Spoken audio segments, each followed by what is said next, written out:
going crazy. People are just so On TikTok. on Facebook. People are just so Amazed. different to see like you in the car with nobody I don't driving. even think I don't even think I got my footage. You gotta send me that so I can put it on there. It's your boy. They know who they know what the Ain't fuck going on. and yo most colorful. You know what I'm saying? Okay. Back with another one. Y'all know what the fuck time it is, okay? It's time to smoke it out. Your girl Jen checking in. You're slightly colorful. I'm sorry, you're slightly thick.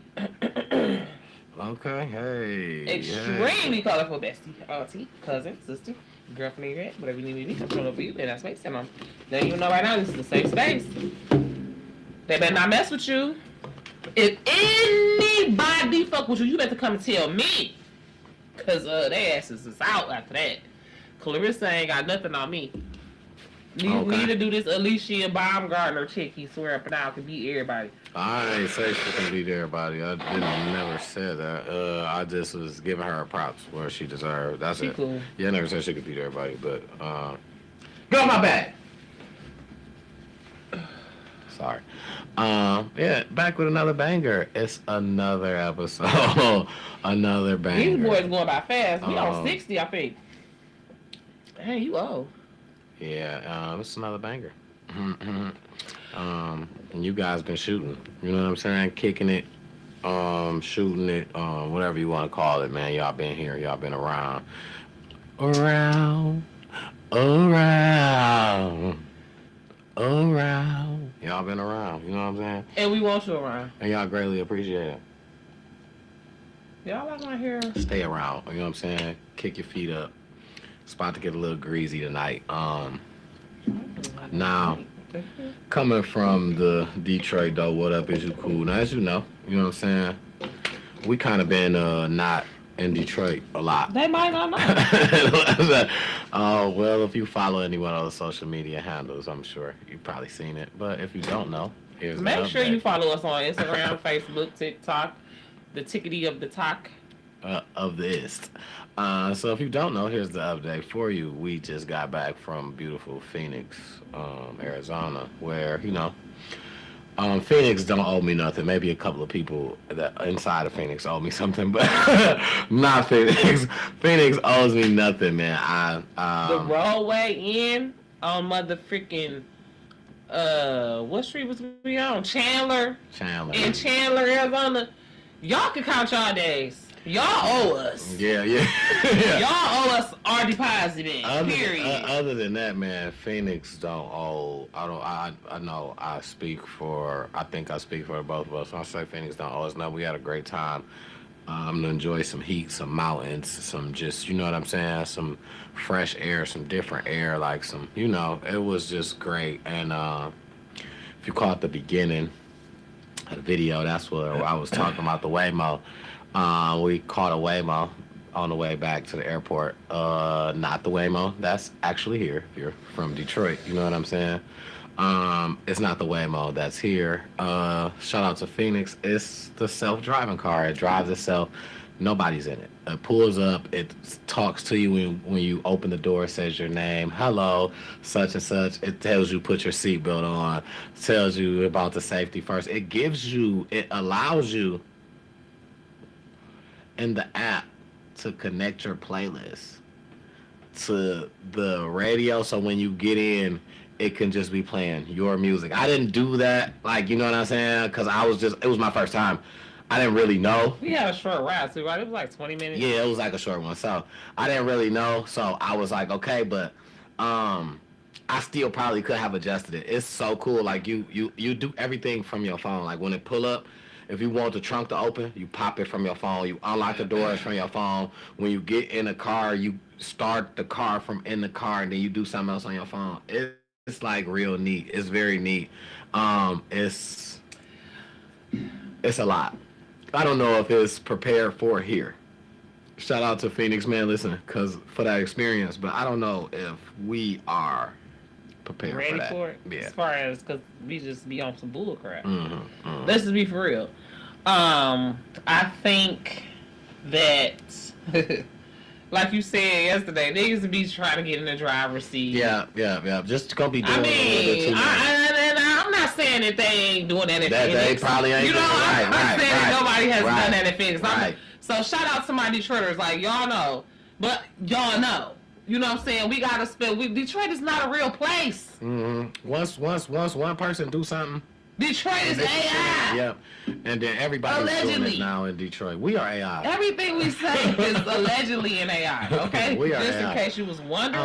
Yeah. But yeah, it was neat. What I was gonna say about it, playing human advocate, and you know, as someone who catches the Lyft and Uber, and you know what I'm saying, I feel like it's like, dang, they just found another way to take money out of people's pockets. You know what I'm saying? Yeah, absolutely. As far as that's concerned, because Absolutely. people was making a killing off of Uber and Lyft. Absolutely. People living off of Uber and Lyft. That's all they do. Absolutely. They don't do nothing else but Uber and Lyft, you know. So I just feel like it's a slap in the face, and it's Absolutely. just another way to take money out of the. Yeah, it's another way to close the gap or to widen the gap. I don't know, whichever one it is, to where it's like, it's no middle class. And you know what I'm then- saying? and- Taking away them jobs. And it's so easy in certain places because of the trust level that people have with other people. You know what I'm saying? Like, people be like, oh, I don't trust another person, but if you about to send me a car that's going to drive, I don't trust that, but I'd rather get in there because there ain't nobody in there. Especially with all these lawsuits and stuff where the Lyft and the Uber drivers been assaulting people and stuff. Yeah, absolutely. And vice versa. People robbing the damn Lyft and Absolutely. Uber drivers. You know what I'm saying? Absolutely. And then another case for someone like you, T-Double, who don't like the chatterbox. You know what I'm saying? You get a Lyft driver that's chattery like myself. You don't have to deal with that. You know Absolutely. what I'm saying? And So that's another thing. I was, when you said that, I was like, yeah, absolutely, I would. Especially let it be something I gotta get up and I'm taking this to work in the morning. Oh, I will be, because I seen people getting off work taking it. I would just be so comfortable getting in there on my way to work. I ain't gotta say, I ain't even gotta hold my head down so it look like I'm not even talking. Ain't I gotta could say literally good just be morning. right. I could literally just be back. Like, I know ain't nobody trying to say nothing to me. So yeah, for that part, I did. You know what I'm saying? I mean, a part of me did like that part. So. Yeah, but I don't know. It's just, you know, Detroit's not a real place, neither is America, the United States, the world. Absolutely. Okay, like For this real. is the Matrix, bro. Like Did I you don't take the red pill or care. the blue one? Thank you. This is the damn Matrix. So you know, welcome to the Matrix 2026. I hope you took the right pill. It's an immersive experience. You know what I'm saying? Absolutely, absolutely. Other than that, Yeah, that definitely wasn't supposed to be the start, but that was just a thing that was cool. that just blows up on social media because people here, you know, was so stuck on saying like, I wouldn't do that, but being there with the people in Phoenix, they are doing it on the regular. It's cars that's just out here on the road, on the regular like that. Man, It's how they there's so live. many of You know them. what I'm saying? And it's like, Now they we did get- say that. I'm sorry. no, go ahead. They did say that it didn't go everywhere. Mhm. Like it was certain areas. It don't go on the that freeway. It won't say. Okay. Don't go on the Somebody freeway.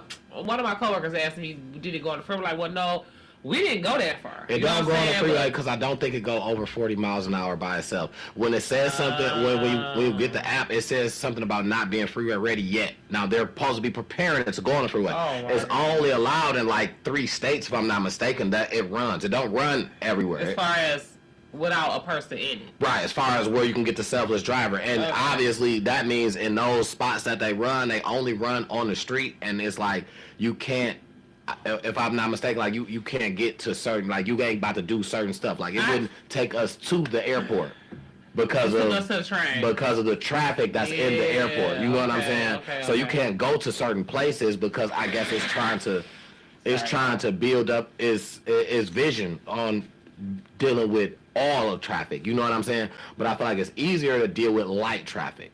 yeah. According to the cameras that they got around, the top one, the ones on the front, sides, backs, you know what I'm saying? So, and I feel like that's good enough to deal with light traffic. They can't really deal with fast-paced, heavy traffic just yet, but they working, and I feel like, you know, it's definitely gonna be a thing. They gonna push for that. Yeah. Something to help cut jobs. That, listen, it started off with, well, I ain't gonna say it started off, but I noticed it with ordering, when you ordering your food, you pull up to a fast food, it used to be a person that talked to you. Yeah. It's a robot now. Yeah. An AI person It's chaos. that Chaos. sounds like a person. Hey, how are you today? Woo woo. Then the person might come on and say something. Yeah, then the person Yeah, comes no. on, after a while, like when you done or something. You know what I'm saying? And then it's like, nah, you go into the place and it's a kiosk. You know, you order through the kiosk. You Like don't when even we talk went to in that nobody. food Yep, you don't hall even talk to place. nobody. Yep, absolutely. Like they are. And the point where AI is taking away jobs, and it's everywhere. It's becoming everywhere. Get you a trade. They say get you a skill, get you something that you know what I'm saying. That's gonna last a long time. Something that you can do by yourself without other people. You know what I'm saying? They say that's the move going into the future. Yeah, skill trade for sure. Something that, like you said, they can't freaking get a damn robot to do. Yeah. Yep. Absolutely. And That's you would the have move. thought that was driving before now. Yeah, you would have thought that was a lot of stuff before now. I would have definitely thought it was driving though. I would have thought that driving was one of the things that AI needed wasn't gonna be able to that needed a replace. human being regardless. Yeah, but That's crazy. nowadays it's going to show, man. And you know, hey, we seen it firsthand. So, yeah, that was an experience for sure. Well, what up though? Is y'all cool enough for the Waymo to come here? Is y'all gonna be cool? Right, it's It's for all real. gonna be cool. If a Waymo pulled up here, I feel like I ain't even gonna say would y'all support it or nothing like that. I'm gonna say, if it came down to it, would you use it? And need be. I'm not saying it's your first use. It's your, you know what I'm saying? It's just like, oh, you know what? I'm in a jam. Another thing about them is they come fast. They're like 4 minutes away. It did. It was like, damn. Regardless. We gonna make it? Right, you know what I'm saying? And You trying to you make can it- schedule it on time. It'll be on time. Like how you can do that with Lyft and Uber and they still be late on time. Yeah, it's crazy. So would y'all be cool if y'all had that though? Would Detroit be cool with a Waymo?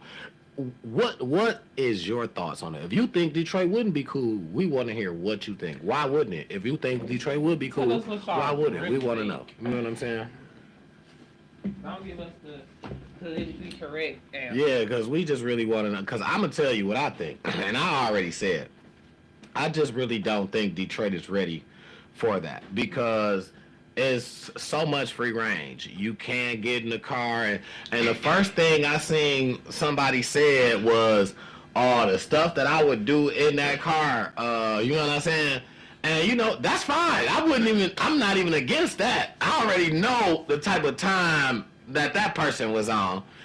I'm not against that if that's what you know what I'm saying? We in a Waymo, you get, you know what I'm saying? Whoop, real quick. Not the whoa, Real quick, too, you know what I'm saying? I ain't mad at that, you know what I'm saying? But I just feel like how overboard will Detroit take it? Man, listen, already, right, it's good for drinking and driving. People be like, man, you know what? I can go to the bar, order me a Waymo. Let a drunk motherfucker from Detroit get in there, man. He about to try to stop right here. No, stop right here. He gonna take the wheel, go over this way. I want to stop right here real quick. Like, yeah, no, hold on. Yeah, no, hold on. I don't think Detroit is ready for that just because of already how we handle situations that we have transportation, public, you know what I'm saying? That transportation, whether that, you know what I'm saying, individual, still for the public, whatever. Ride sharing, carpooling, whatever you want to call it. You know what I'm saying? I still don't think we've made it to where tourist states are with it. You know what I'm saying? Like, I mean, but we becoming a tourist we're state, so becoming. yeah, We're you're right. becoming. I just feel like we haven't made it there yet. You know what I'm saying? But we're becoming to the point where, you know, one day I do look forward to seeing all the good stuff that you see everywhere else here in Michigan. You know what I'm saying? May not be right in Detroit. You might have to go outside of Detroit to get to it. That's what's gonna happen. It's gonna be downtown, maybe. You know what I'm saying? And Troy, Farmington, Novi, exactly. No places where it's far. It's money. It's money. Yep. And so you know they're gonna It's control. they're gonna get booked. You It's know control. what I'm saying? And the places where It's less crime. those wonderful people know the people that's out there. They know you. I'm talking about if you pull by, or you ride by me. Oh, I ain't never seen that car before on your head. And if you think it ain't true, that's very well true. They got a visual of stuff that they see on the regular, anything that don't look like that, anything that look out of place, they automatically pick up to that. That's like their job. And that's, I mean, because, that's the neighborhood. I'm like that in my neighborhood. Absolutely. Here, and I'm in the hood. As you should be. You know what I'm saying? As you should be. Yeah, so that's just the neighbor in hood. You know what I'm saying? That's why it's not. That's why them areas ain't so the hood. Them are neighborhoods because them people paying their taxes and they're paying attention to what's going on. But I think the Waymo's cool. But like I said, I see it going in them places first, taking you to Great Lakes Crossing, taking you to that mall, the big mall out there that I don't go to. Somerset. Yeah. And whatever. I feel like we ain't got no skyline like how how they have to that's somewhere that can get you to. So it'll probably get you somewhere downtown off the main streets, but it'll probably get you somewhere close to the airport. We probably gotta get. It'll probably be out there that way, Romulus, them cities somewhere where you close gotta get to the on the airport. bus. Yeah, absolutely. Because they know people when they come into the city. They get hotels in them areas just off Google alone. They don't know shit about the city. They come to the airport, they're like, let me get a hotel close to the airport. Even if their plans is in Detroit. Right. Because they don't even fucking know that they finna be 45 minutes from Detroit when they get this hotel by the airport. They can get the Waymo. Quickest thing. And so they could get the Waymo from the hotel to the airport. Now you gotta get an Uber or Lyft or get you a rental to get from your hotel into the city because the Waymo not gonna come to the city yet. They gonna cut Waymo off. Yeah, they're not. Yeah, but for sure cool. Because those cars are Jaguars. Those are not no cheap cars. They Jags, bro. But they can do that with any car. I feel like they can, but once we're doing it, we're doing it with this for a reason. It was a Jag. It was like a little Jag SUV. Like a little Jag SUV. It looked like it didn't even really look like no Jag though. It was smooth. It was a great ride though. I like the car. Yeah, it didn't from the outside. Once you get in, you in some luxury, so much space in there. You 2 screens in it. You so luxury. Much shit going on, and I was a little sloshed. So.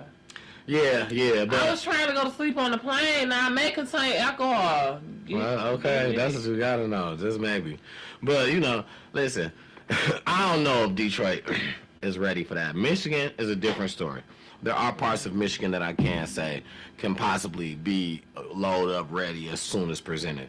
But Detroit, I'm not. Don't do us like that. And I'm from here. I'm not. I love us. I love us more than, you know what I'm saying? Especially, come on now. I love us more than, so, but I'm just being realistic with us. I'm not about to fake it. You know what I'm saying? I can't fake it. Unfortunately, I have to agree. Yeah. So, but. Moving right along. Right. I looked into something that we are doing good stuff too, right? When this crossed me, you know what I'm saying? We are still doing good stuff, and I love that. We are doing that. And this is still like outskirts of Detroit, but it's Detroit still, right? The Detroit Zoo is hosting an event where people can give their old electronics, like you can give like your old TVs, your old computer, your old laptops, old phones, small electronics, like, you know what I'm saying? It's something where you can't give nothing with, I think, lithium or something like that in it. Lithium batteries. Yeah, you can do batteries, but like something not lithium. Not lithium. Them the ones that blow up. Right. So the zoo is taking these electronics and stuff because they giving out free tickets. They doing this April 18th and April 19th, 9 to 12. Make sure if you want them free tickets, you get down there with them old electronics. I'm even thinking about it. I got 2 TVs in here that don't work. I'm all for the zoo. You know what I'm saying? Perfect kind of little date night. That give us 2 tickets. We can kind of just scroll in. I'm all for that. So any idea that you can think of, y'all probably got some old phones laying around that you could possibly go and get you and the kids, you know what I'm saying? Old phones, old tablets that y'all not using, that y'all got back then when they was $7. Like, what I'm going to do with this? Because when you try to give it to somebody, they like, I don't want it. Perfect. They want it. Perfect. They gonna give you free tickets to the zoo. Perfect. You can't go wrong. One free ticket per device. I guess. I don't know how Google it goes exactly. Google. Right. I don't know how it goes exactly, but it say, you know what I'm saying? The basically the devices can get you up to. You know what I'm saying? So maybe the bigger they are to get you one. I don't know exactly. Look into it yourself. But I'm giving you the rundown because, like I said, may look into it more myself because I got some stuff. You know what I'm saying? And the more tickets that I can possibly get for stuff, the more people that can possibly go. You know what I'm saying? It can be a we haul to the zoo. It can be a, you know what I'm saying? It can be an event. So, definitely.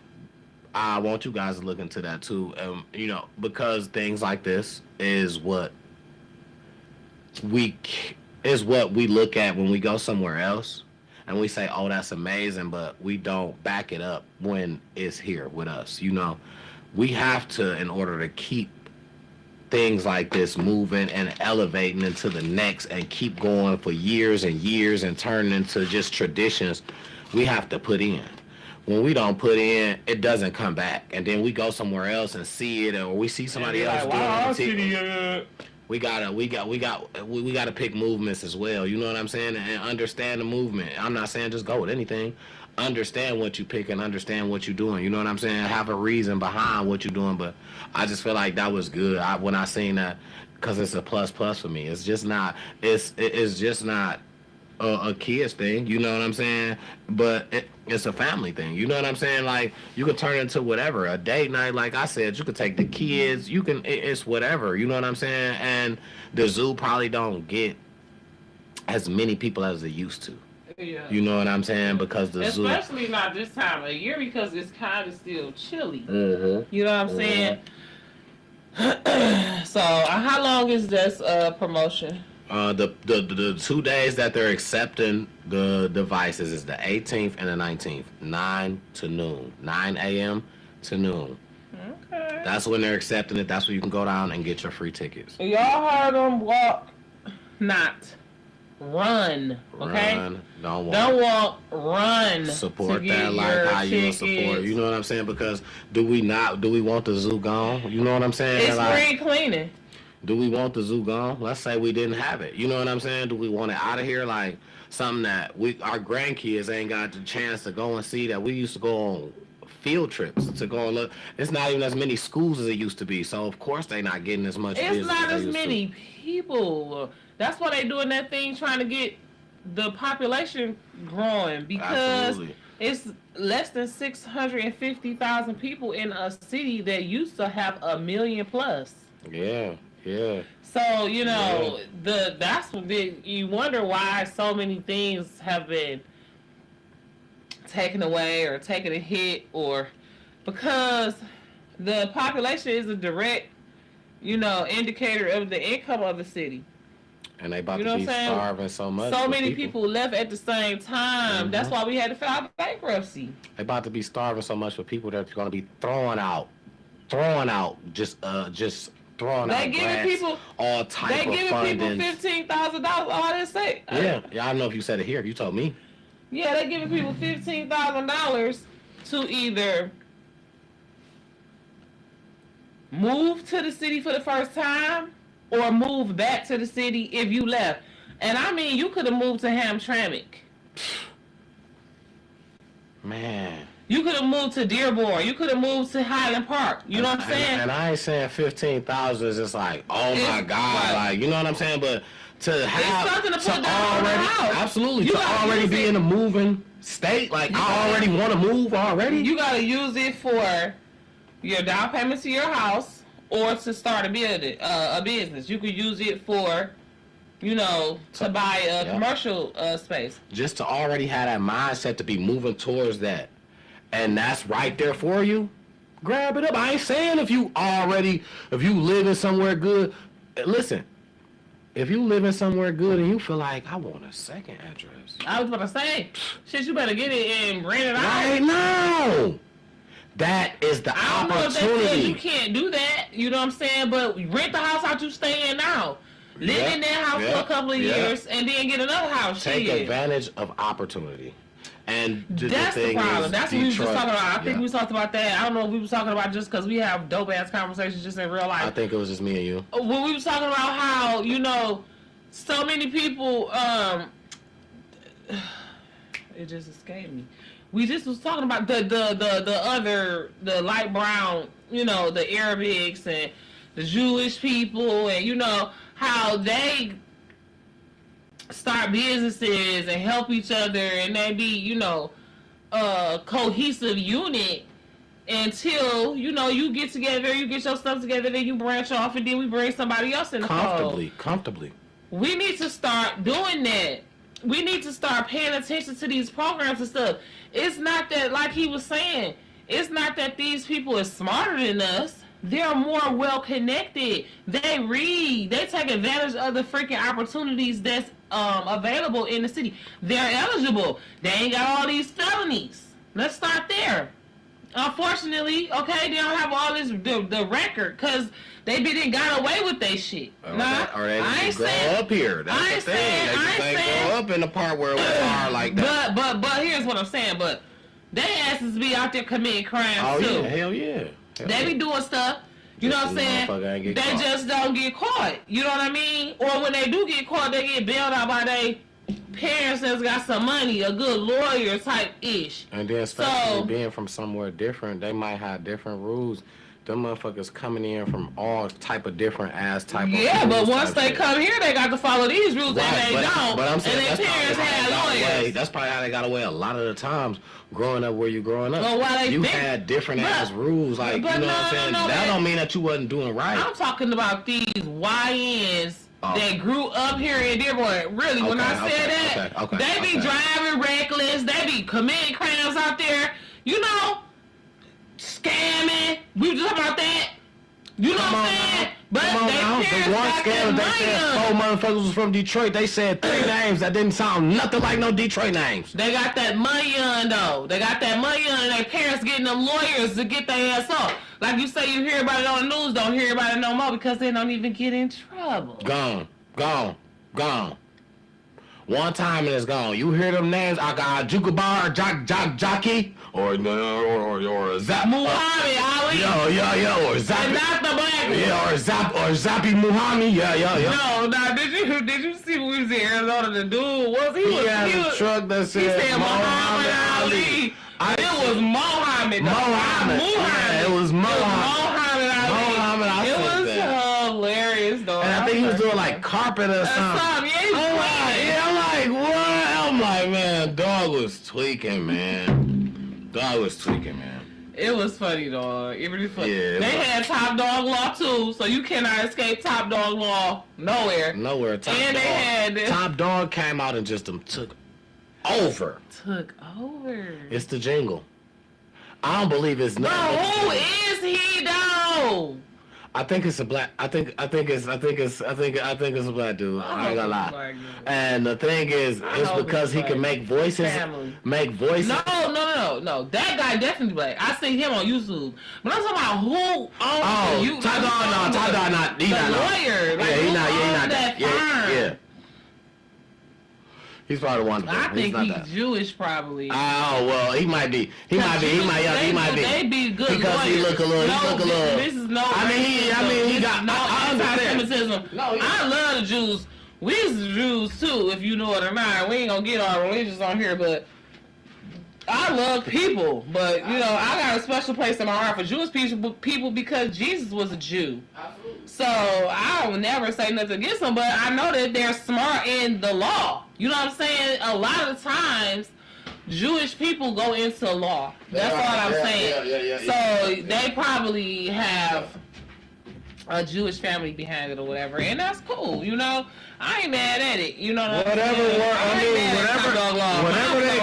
whatever they got, they got a plan. I'm gonna say this because she probably tired of hearing it, and I don't understand that.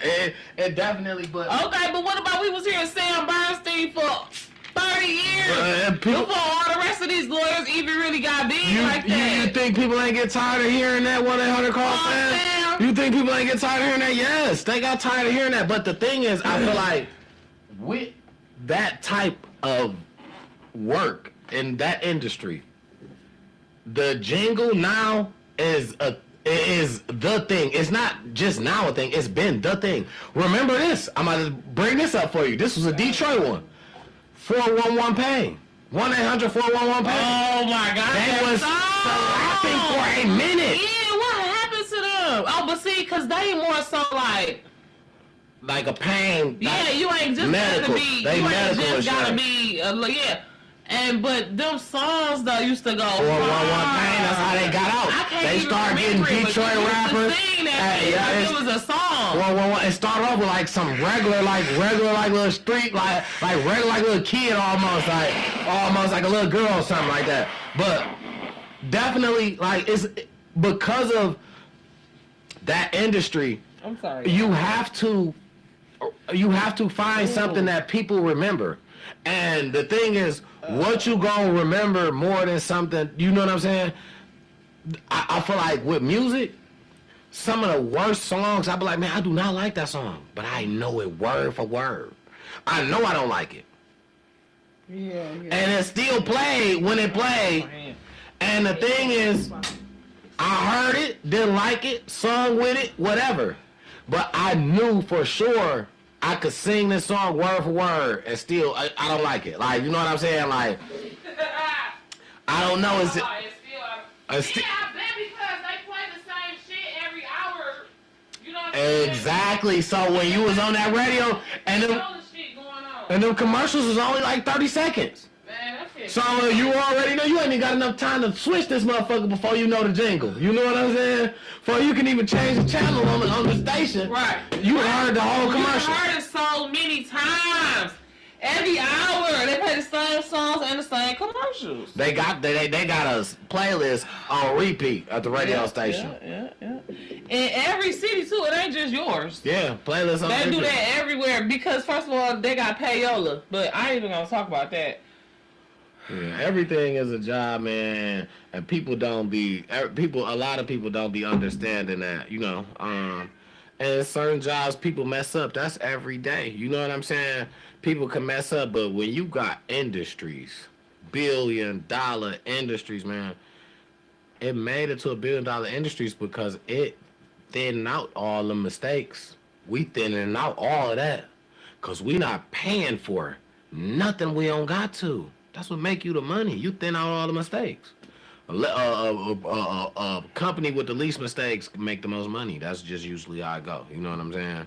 I don't even know where I was going, where that came from, but kind of like when people be talking about the planes and shit. Like, you trust this company. You get on Spirit and you do.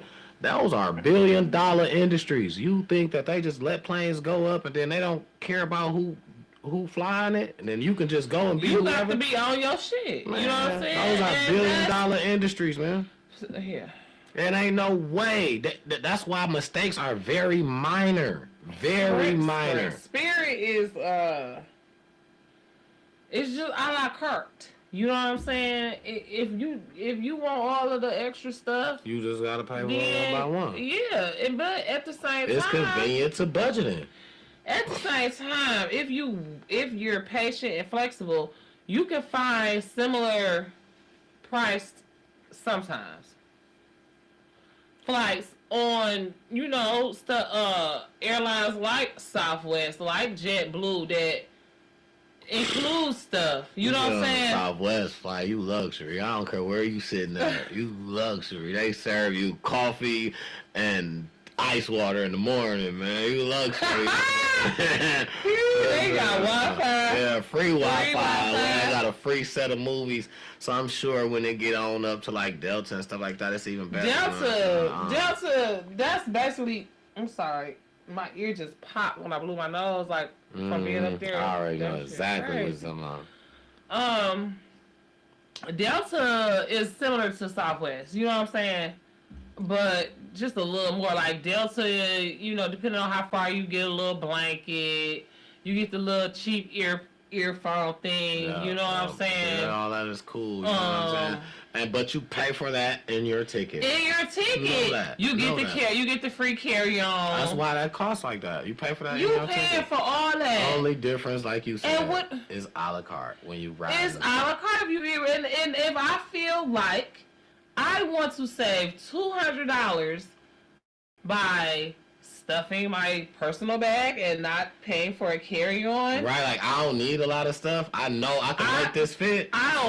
I will drink water before I get on the plane and drink water after I get off the plane. I'm asleep on the plane. I won't buy a drink at the concession place, right?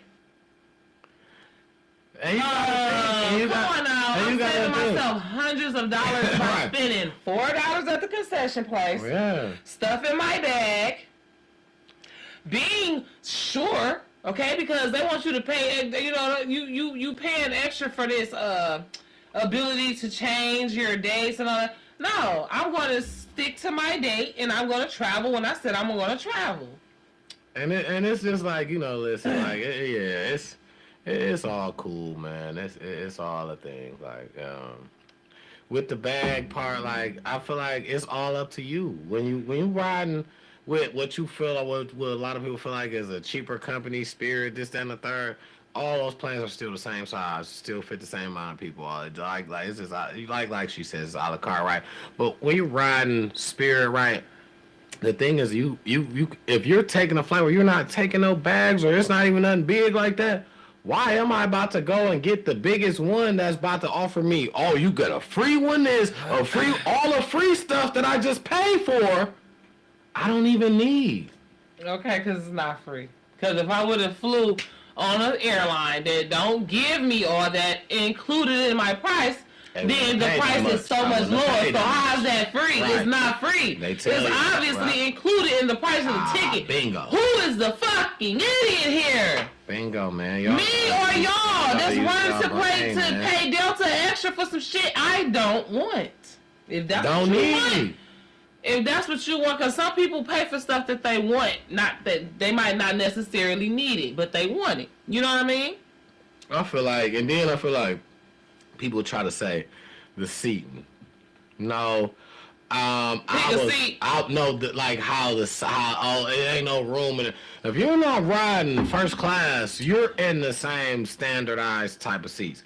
I sat on Frontier towards the back and was very comfortable. I mean, like on Southwest. No, Frontier. Today. Towards the back time? on the way out. Frontier, and was very comfortable towards the back, like what people say. Yeah. Oh, you ain't gonna get comfortable. Very. I've been on Spirit. You ain't gonna get comfortable on a plane anyway. As comfortable as you gonna get without trying to say you riding first class. And I ain't that comfortable. And that still ain't too much different. Yeah. Because I'm gonna tell you. When we flew to Africa, I was in a pretty decent seat, but then it's like you can't really bend your seat back that far because you all in the person's lap behind you. You know what I'm saying? Mm-hmm. And you know, don't let them be a person that's sitting up and don't want to lay back. You know what I'm saying? Or using your back part. Yeah. Whole thing on my flight. Yeah. So you know, it doesn't even really matter like that. The only way when you really able to say, "Oh, I'm flying luxury, I'm gonna be comfortable private. For real." No, it ain't even gotta be private. They got them, you know, they got airplanes or seats or whatever that's damn near like beds, you know. That's when you go international? Yeah. That's the ones when the flight is over or 16 hours or something like that? I mean, we flew 8 and 8. You know what I'm saying, to Africa. So but we sat up though. But we had cheaper seats. It was going down. It was going down up there. You know what I'm saying? Where they had they kick back like a climber. Yeah. saying? All the way. Feet I up. seen. Whole little cubby hole. You know what I'm saying? You couldn't seen. even see them. I seen You one could of just my. look in there and see, kinda. I seen one of my people that I watch. Your homegirl. You know, like.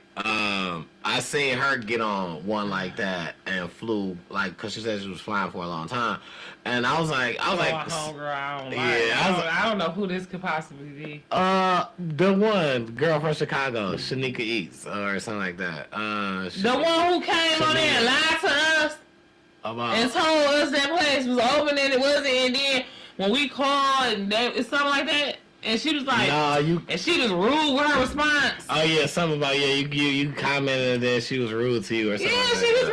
rude. It's like, I mean, I love people, but bitch, you're not gonna be rude. I understand. Listen, I got your back. I was just saying, I just had seen her doing a video where she had like kicked back and cause she said the flight was so long or some shit like that.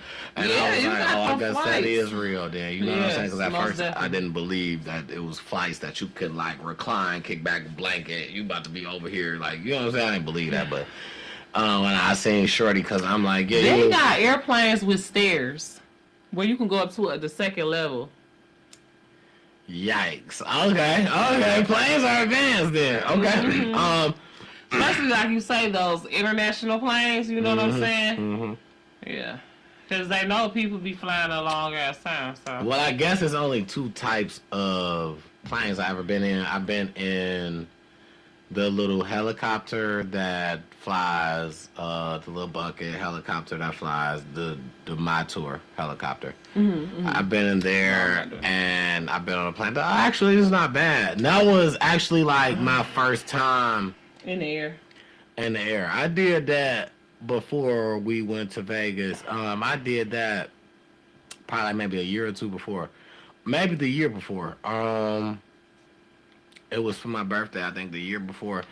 And I really didn't know what I was about to do.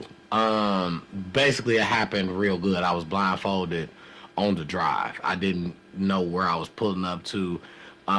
People, yeah, I think you told us this story. Yeah, people was talking to me and I was blind. I couldn't even see who I was talking to. They offered me a glass of champagne. I'm drinking the champagne and I can't even see niggas. You didn't know where you was at when you were on the helicopter? Until we got outside because I kept hearing shit. Oh. I kept hearing the blaze, like, floop, floop, floop, floop, floop. And I'm like, what is that? And I didn't want to keep going. And they're like, no, come on. I'm like, what is that? What are you trying to take me to? I feel a bunch of air. You're telling me, come on, and I hear something very loud, and I can't see. And you just had to be extra. I'm like, no, I was trying to, my body wouldn't let me go. I'm like, oh, God. Listen, the dude that worked there, he was even one of the ones he had me like, come on, no, I got you. Like, I'm like, bro, I'm trying, bro. Like, I don't know if it's a clip. Like, what are you trying to take me to? Like, did you think the person you was with? No, it was my baby mama who I was with, so I didn't feel like she was trying to like take me out or nothing like that. But I feel like, you know what I'm saying? Mind you, like do she got a policy on you or something? Damn. No, mind you, we weren't like in no relationship or nothing like that for years. You know what I'm saying? But I was just like, she was like, I want to do something for you for your birthday. I'm like, all right, that's cool. Thinking it's something simple. I'm thinking we about to go and eat. You about to probably, you know what I'm saying? Take me out somewhere I ain't never ate before type shit. All right, that's cool. You know what I'm saying? Whoop, somewhere I ain't never been. Somewhere I might have said. Everything was cool, even in the car. Like when I had to put the shit on, so I didn't see none of the streets and shit. So I was cool. I wasn't cheating. I wasn't nothing. And motherfucker kept asking me, like, "Is you sleep?" Because I was sitting back, and I'm like, "No, I ain't sleep. I'm chilling." Like, you know what I'm saying? Like, I'm chilling. Like, I just don't know. So I'm over ready, but I didn't even want to. I didn't even want to get like. I didn't want to get turned because I don't know what I'm doing. Let me get turned when I get there. You know what I'm saying? So. As we get there, boop, I can hear dog saying, all right, you got to put names right here, this, that, and the third, doo-doo-doo-doo. He offers a glass of complimentary champagne or complimentary wine or whatever the fuck it is. And he still blindfolded. I'm still blindfolded. So I hold my hand out. He grabbed my hand. He put the shit in my hand. Boom, I take the shit. I slam it because it ain't no reason for me to hold it. I already know it ain't like straight liquor, right? When I slam it, boom, boom, boom. Dog talking to me. We talking. Wham. So he like, all right, you know what I'm saying? It's time, whatever, because I guess we was on a time schedule. Because it wasn't like we was just hanging. It was like she came, swoop, and then we went straight there. So I guess we was on the schedule. You know what I'm saying? We had an appointment. Mm-hmm. So when we pulled up, you know what I'm saying? After I done killed the little shit, he like, all right, come on, we about to go. So she like on one side, dog like on the other side. So we walking out, I'm walking out straight. I'm good at first. You know what I'm saying? I don't know if it was slide doors, push door, whatever. I don't know how the shit went. All I know is now we're out on outside. I could tell because I got shorts on. It's October. I got shorts on and motherfucking t-shirt. You know what I'm saying?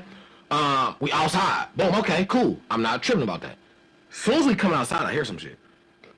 Excuse me. I can hear the. That's the shit wheeling, right? So I'm like, okay. Now I'm walking and I'm walking. Now, the further I walk, the closer I'm getting to the louder this is getting. I don't know what this is. I'm not thinking this is you about to try to take, you know what I'm saying? I'm not thinking about to get a helicopter. I don't know what it is. I'm trying to think, what is that? What is that? What is that? And I'm blindfolded. And you know what I'm saying? I was just talking to somebody. He the same dude holding me like, you know what I'm saying? What is this? So I'm trying to think. I can't think of it fast enough, right?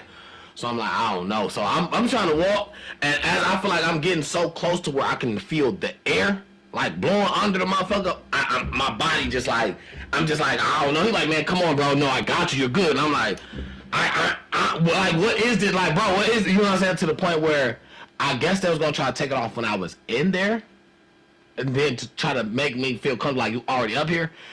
That was the worst thing to do. So he had to take it off while I was walking in because you got to show me what this is because my body just wouldn't let me go. Your mind controls your body. Well, okay, my mind wouldn't let me go then. Right. Okay, say that. My mind wouldn't. And he just wasn't strong enough to like get me there. Like I immediately like boom, like no, every piece of man stuff I had, no. I'm starting to think you thought your baby mama was trying to take you out. I didn't know what was happening. I ain't gonna lie. I didn't know what was happening. I don't know. I mean, I just wouldn't have wanted to get on there either. I wouldn't have got on there. Once I seen what it was, I was ready. No, I wouldn't have got. Once I seen what it was, I was down. Once he took it off, I was like, all right. You know what I'm saying? I'm here now. But anyway, I didn't. I wouldn't have got on a helicopter. I don't like helicopters. I don't like helicopters. It was only for like 15 minutes. 2 minutes. I don't give a fuck, man. I'm sorry, I mean, but no, you're right. Aaliyah, Kobe, I'm just saying, I'm not getting on no kind of helicopter. They was on planes. Kobe was on the plane. They was on helicopter. Well, Aaliyah was on the helicopter. A little bitty ass plane. Kobe was on the plane because he was helicopter. Kobe was with other people. It be other people in the helicopter? He was with damn near a whole nother family. Kobe was on the plane. He was on with the other family that he Yeah. Was Kobe on a helicopter or a plane? If I'm not mistaken, dog was on a plane because it had a couple. Kobe Bryant was on a helicopter when he died. The crash happened on January 26, 2020. I'm sorry. Okay, my bad. No, I'm my just bad. sorry. I don't be wanting, because you be like, you be wanting to call me out and make me look like I don't know what I'm talking about. I don't want to do that, right? I ain't never said that. But well, if I said that, certain shit I be knowing because this is why I won't get on a motherfucking helicopter because this nigga was on they let Kobe go on the helicopter. You think I'm finna get on one of them bitches? Oh, yeah, no. Hell no. Aaliyah too. Aaliyah was on the helicopter. I don't know what she was on. I was talking about the Kobe. I know for sure. I had thought for sure. My mind was set for sure that Kobe was on the plane because I know he was on there with a whole nother coach and his wife. And then he had his daughter. A lot of people can fit on a helicopter, baby. You think only 2 people can fit on a helicopter or 3? No, They got big old helicopters that, you know what I'm saying? 10, 12 people could be on, like 10-seater type shit, like a little mini bus type shit, but it's a helicopter still because it's not a plane, because it's got the, you know what I'm saying? Long as it's got this on the top, it's a helicopter. Yeah, the propellers at the top, yeah. Aaliyah, I'm pretty sure she was on the helicopter too, but even if she wasn't, like them little bitty planes like that, I have to look at a helicopter like a little bitty plane. Y'all know what she I'm was not getting on that shit. I can't say I know what she was on. But I have for sure thought Kobe was on the plane. I ain't even gonna lie. That's 100. I thought Dog was on the plane because I thought that by him being with all them people like that, them niggas had room. I ain't think them niggas was about to be bunched up. You know, they was only going a short way. But shit, he was with another coach that was a coach of what was that? I mean, basically both of them niggas had paid. That's what I was saying. It was his kids. They was his kids and that then was coaching. And Anyway. then it was his wife too. It was like his it was the coach nigga. It was his wife. Who wife? The coach nigga wife. Yeah, that whole family. And I think his kids was on there too. That's what I'm saying. That whole family went, and Kobe and his daughter. That's why I didn't think it was that visually made me feel like them niggas want some room. Like you ain't about to get on no private jet, no. You know what I'm saying? You about to get on private plane. That was just my. I was like, damn. I know them niggas had some room in that bitch. You know what I'm saying? That's what I thought. But yeah, definitely not. Okay. Yeah, I was wrong on that. That's fine. You was right. Okay, so moving along. No, I'm just saying it ain't about being wrong or right. I'm just saying that's why I won't get on a helicopter. I didn't know. It depends. For me, I feel like shit. People said they wouldn't get in the Waymo because it almost drove a lady off a bridge. It did? They said the Waymo almost drove a lady off a bridge. Yeah, that's what somebody said. Like, you ain't see the news on there that it almost drove a lady off a bridge. Somebody said that on my status. Like, hey, you still got in there? Like, you crazy? And I'm like, well, honestly, to be honest with you, I didn't see that. And I was like, well, you know what I'm saying? If I would have, I didn't say this, but I was thinking like if I would have during my route. I said to her specifically, I was like, I didn't see that, and I'm glad we didn't go over no bridge. But and I'm glad I didn't see it because I might not have got the experience. All right, but at the end of the day, we don't live in fear. You know what I'm saying? So it's not that I'm like afraid. It's just something in me just, would prefer. I'm straight. Like, what do I gotta get on a helicopter for? You know what I'm saying? Like, I'm straight on a helicopter. Like, I mean, if I'm choosing, I wouldn't have gotten the air period. But when I said the first time to you that's what I'm doing, yeah, I chose a plane, but I mean, right now, that's off faith. That's off just straight belief. I was about to do it by myself. I mean, because planes go down, but at the end of the day, we covered by blood. And this is my first time. So it'd be down over here, planes over here, planes over there, but we'll be here to testify to the goodness of the Lord. And we understand that, and I understand that too. So I'm not saying, like, I would never get on a helicopter. You know what I'm saying? It's just, like, not one of them things, you know what I'm saying? And I was like, ooh, I gotta do. You know what I'm saying? Because like you said, we be in planes. Fuck a damn helicopter. Unless that mug is about to literally take us somewhere. Just to get on it, to go around in a motherfucking circle around the hood. No, I mean, and that's no shade to people who think that that's cool, because it is. But for me... I mean, yeah, everybody... Let's get in that bitch and go to Chicago. Okay, you know what I'm saying? We getting that bitch to go to Chicago. I feel like that's more so of the problem, trying to deal with multiple climates in the helicopter. That's what you do in a plane. If we about to go right here and back, okay, that's cool because the climate don't change. You know what I'm saying? No, baby. I don't know. The wind might be blowing a little bit, but you already knew that before you pulled off, so you knew you couldn't ride it. You knew you couldn't even take off with this joint right here. But we not going nowhere. We going here, coming back. I think it was like a circle of Belle Isle or something like that. Yeah, I bet. Circle of the water or something like that. It was like something for like 10 minutes or something for like 15 minutes. Mm-hmm. The thing is, right now, I'm not saying you wrong. But I'm saying if I am gonna get in a helicopter, I don't want to go and change cities. Well, that's cool, cities, right? Because you may be cities next door, sisterhood cities, like right. Change states in a helicopter, especially in that little bucket. That was a bucket, like literally. 2 people could sit in the back, 2 people could sit in the front. This was a bucket. Like, right. That's why your first thought was a boy couldn't have been in the helicopter. Right. Because you ain't never seen a helicopter with all the seats. I didn't know. Yeah. Your first idea of a helicopter is a 4-seater. Yeah, but this month the wind blow through hard. All I was thinking, if the wind blow through hard, this bitch is down the block. You hear me? It's gone. If the wind blow through hard, it's down the block. So during that time in October, it wasn't really like windy.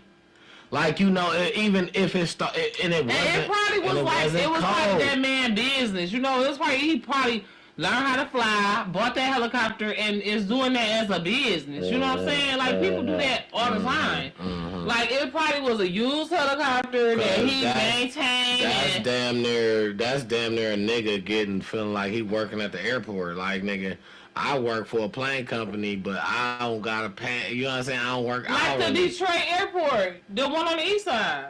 They do that. Yeah. You know what I'm saying? They teach people how to fly there because, you know, I remember my best friend's stepdaddy got arrested his soul. He was learning how to fly, and he took her to go up in a plane, and they asked me did I want to go, and I was like, no, and I remember that shit. I was young, too. I wouldn't want either. I was young, and I was used to, like, wanting to do shit with her. You know what I'm saying? I'm surprised, even now, to this day, that I was like, no, thank you. I will see y'all when y'all get back down here. I did not go up there on that helicopter with them.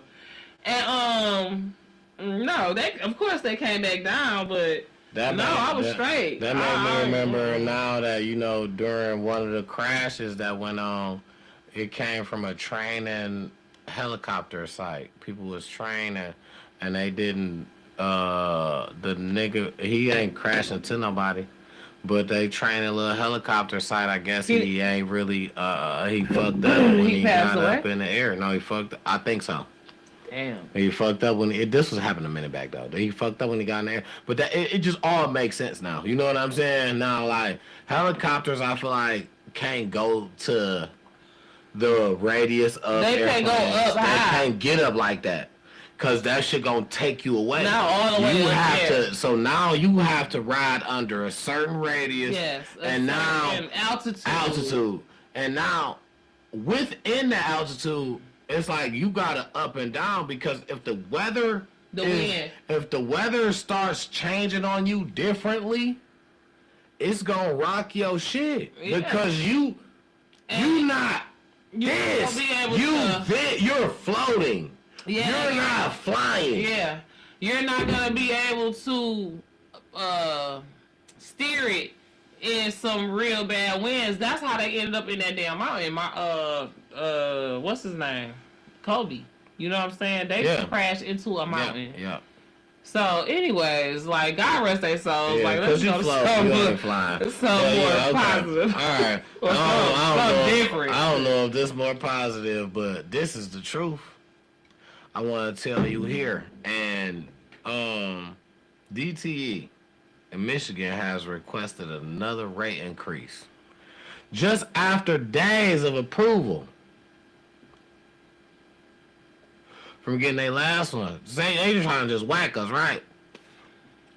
But I'm going to tell you, the Michigan Congresswoman, and I'm going to tell you this, and as much as people be like, you know what I'm saying, they didn't want women leading certain stuff. I'm going to tell you, I don't like women working with me, like, far as doing cooking. You ain't leading nothing. We all working together.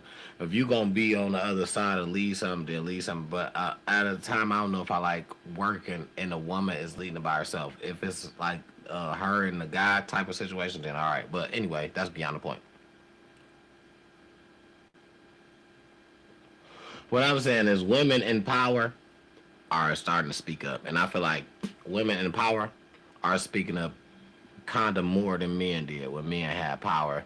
And that just comes with it. Women are they like that. You know what I'm saying? But so, after DTE them did that, this Michigan Congresswoman, Rashida, you know what I'm saying? Rashida Tlaib, she ain't having it. She aired them out. She said how Michigan, how DTE is ran here in Michigan, they care more so about how they what she say, promote and stuff like that, more so than how they care about when we out of power, we run out of food. You know what I'm saying? The people got their medicine in the refrigerator. They run out of medicine. My grandma used to have to keep her insulin in the refrigerator. All that, listen, she's tearing them up, and she's letting them know that here in Michigan, y'all whacking us for what? They made 1.5 something billion dollars last year for just whacking us here. And she ain't having it. And I feel like that's something that we need to get behind as a group. We can't just allow one person to do so, even though that's a congresswoman. She got more power than us. But the thing is, the power behind her is what changes. Like, it's a movement. A movement takes multiple. One person can't just make a movement by themselves. This is very true. Look at the bus boycott. That's the last time we really made some changes. Because, I mean, Black Lives Matter. Look at the president. How did they really do? No shade to them. But, yeah, and then another thing, like, you want to treat Michigan like that? And what? How much money? Like, are y'all just trying to just what? I mean, when we not doing this, when we not paying it, who you about to get to pay it? Because ain't nobody else going to come in and pay it. They going to automatically say, this is bull. So y'all automatically trying to play us. The ones who was here. She specifically specified Michigan DTE.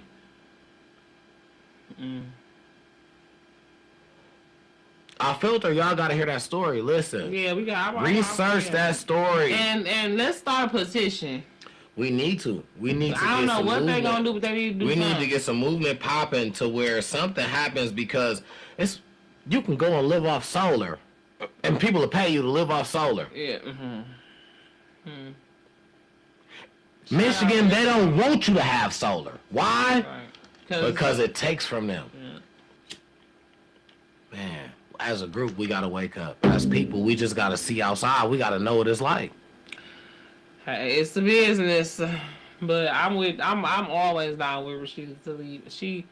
She for the people, you know what I'm saying? And I love her. I love her. No, I love her. Yeah, for real, because we love you over here in time to talk about Miss Rashida Tlaib. We love you, and you got our vote. Absolutely, all the way 100, please. If you want to put a petition together and have it rolling, we gonna definitely support it. We gonna back it up. We gonna put it out here to the people. Like, let us know, please let us know, because ASAP. The way that we feel about DTE, and now to know that we ain't the only ones, and I feel like I know I've been new, and I feel like you've been new, so we feel like we've been new. We ain't the only ones, like so for somebody. You know what I'm saying, of the people, Congress people, you know what I'm saying, to speak out and say what it's really like, that's very greatly appreciated, and we willing to back that up over here. We got your back. Want you to know that. We got your back over here. It's time to talk it out. Moving forward, I want to talk about opening day here in Detroit. Shout out the Tigers. Did they win? I think they did win, too, I think. Let me see that. But why I want to talk about opening day here in Detroit, because this whole thing is, what up though, is you cool? Is y'all cool? And why you looking for that? Let me say this. Y'all not about, please, well, I don't think they're gonna let you, but, don't do it like how y'all did the football. You know what I'm saying? When we started winning, y'all started going down there and y'all just effed it all up. Please don't do that to opening day. Let them people have their time. Y'all don't even watch baseball. Nah, I'm gonna be for real. No, baseball is. 70% of y'all don't know or watch baseball for real. Now they was saying that about football, but okay, we at least paid us. Real about y'all, yeah.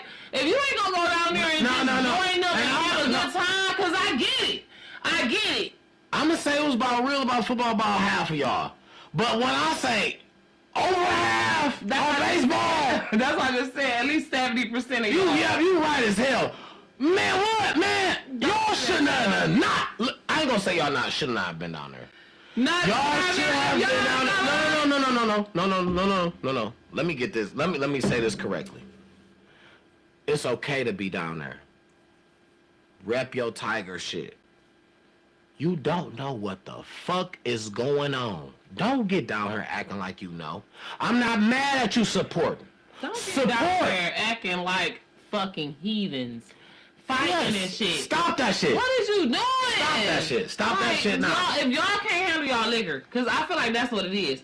Because last year I went down there for opening day, and I ain't even gonna lie, I was almost one of them people out there fighting in the motherfucking street. Because bitches get down there, I came late, mind you. I worked. So you gotta understand what I came into. I walked into bitches that's been drinking since I went to work. Absolutely. Their job that day was to get drunk. For sure. So now, you know, I get down here, I'm chilling. I'm having a good time at first, you know, kikiing, high hugs and everything. And then this is no shame or to blame her, but I'm just saying, my cousin ends up coming down there, right? And now I get her a seat. There's no one in this seat. You know what I'm saying? Mm-hmm. The person that was in that seat, I know for a fact they left. Mm-hmm. Now my cousin sits in this seat. Now you want to say, oh no, that's my sister's seat. No, that's not your sister's seat. That was old girl's seat that I was just sitting here talking to for 35 minutes. And she just left. We just said our goodbyes. I said, good, my cousin can have a seat. She on her way. Mm-hmm. You was drunk over there. You don't know what just happened. You probably don't even remember who was in this seat. Mm-hmm. But when you clocked the empty seat, you thought you had one, right? Mm-hmm. But your sister has not arrived yet, baby girl. Mm-hmm. My cousin is here right now about to sit in his seat. Yep. And you're not finna change that. Bitch ended up saying something about this being her bar. Ma'am, no it's not. No it's not. I'm not even about to go there with you. If this your bar, why you out here trying to sit in the seat? Ma'am, no it's not your bar. Nah, and it's the crazy part about it is I have been to her house before. In her basement. You know what I'm saying?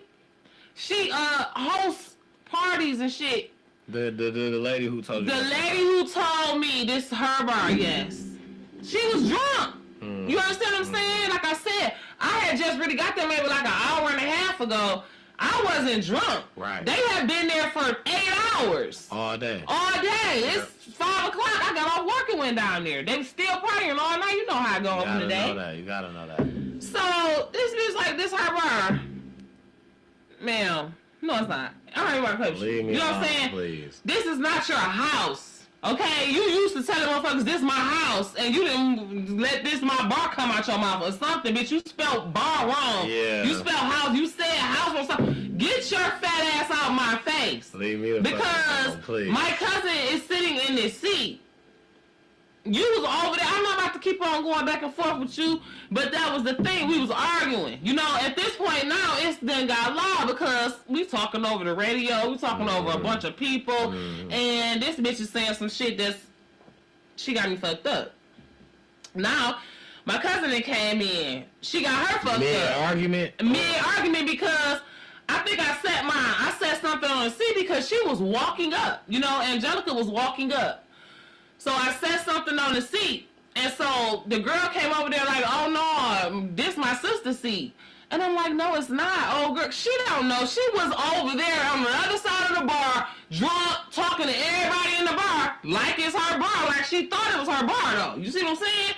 So I'm like, no, this is not your sister's seat. You know what I'm saying? This is old girl. This is old girl's seat. I just was talking to her damn near the whole time I've been here. Right. I'm sober, baby. She leaving just. I'm just on my first drink. Soon as because I thought they was gonna end up being able to talk. My cousin and the girl that I've been sitting up here kikiing with since I got here. Right. But she left her. But she ended up leaving before. So I'm like, well, fuck it. Y'all don't get to kick it, but at least she get this seat. Old girl come over there out of nowhere. I'm just like, ma'am, get the fuck out of my face. You know what I'm saying? I really didn't even... At first, I really didn't even engage her like that. Like I said, I just was like real dry and just like damn near borderline laughing at this bitch. You know what I'm saying? Yeah. Now, when my cousin come in, she like, what's going on? You know what I'm saying? I'm like, girl, nothing. She thinks she finna get this seat, but... Right. You know what I'm saying? Here you go. You know what I'm saying? So now she getting the bitch who think it's her bar getting more and more belligerent. You know what I'm saying? So now my cousin starts to get belligerent with the bitch. Like, girl, you know, so now we all just loud. You know, you can tell it's an argument over here in this little corner of the bar. And so guess who ended up getting put out? The owner of the bar. Wow, you own the bar, but you got put out the motherfucker. Wow.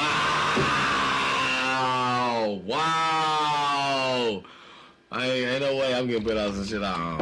Ain't no way. I only You wanna know why? Because I own Because the bartender was sitting back in the cut the whole time watching everything. He seen that she came over there on some bullshit on us. Because they was about to put us all out. And the bartender was like, no, she been sitting here spending money.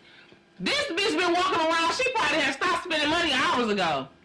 And she ain't even been stationary. I ain't seen her. I know who she is. I seen her walking around, but I ain't seen her sitting up here. For her to be talking about she owned a seat around this motherfucker. You know what I'm saying? I see what just happened. No, she gotta go. And she was already there. You know what I'm saying? As far as like, they didn't need to serve her no more drinks. Yeah.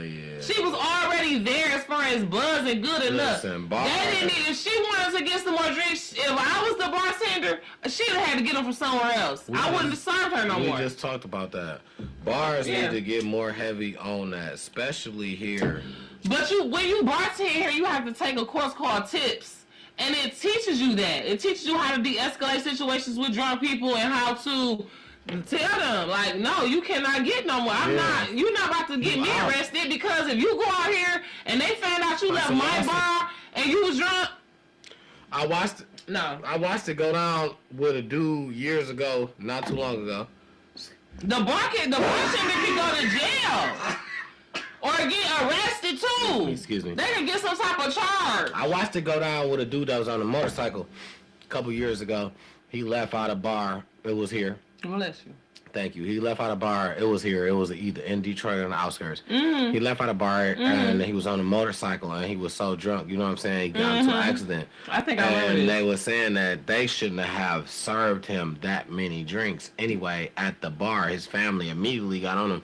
And if I'm not mistaken, they won the whole thing because, you sitting here, you're a regular. And if you, and I feel like the thing is that's what happens.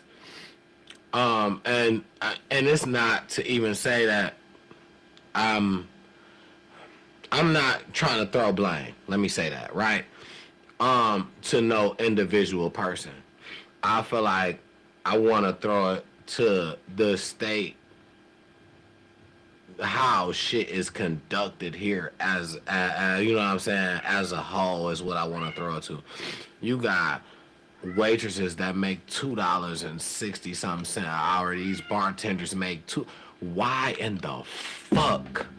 Minimum wage is at least $14 something here right now an hour. Listen, so if you are gonna say gratuity, right is a thing, like to where I'm gonna make sure that I add it because you are getting served. Right, whatever. Why is it that I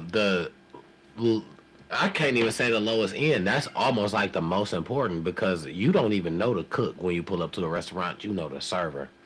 You don't know the cook. You don't know who made this. It could be 8 people who made this, and you don't know who. You can say, tip this $5 to the cook, and that might not be enough because there's 8 motherfuckers who touched this. You don't know. Right. You know what I'm saying? Yeah.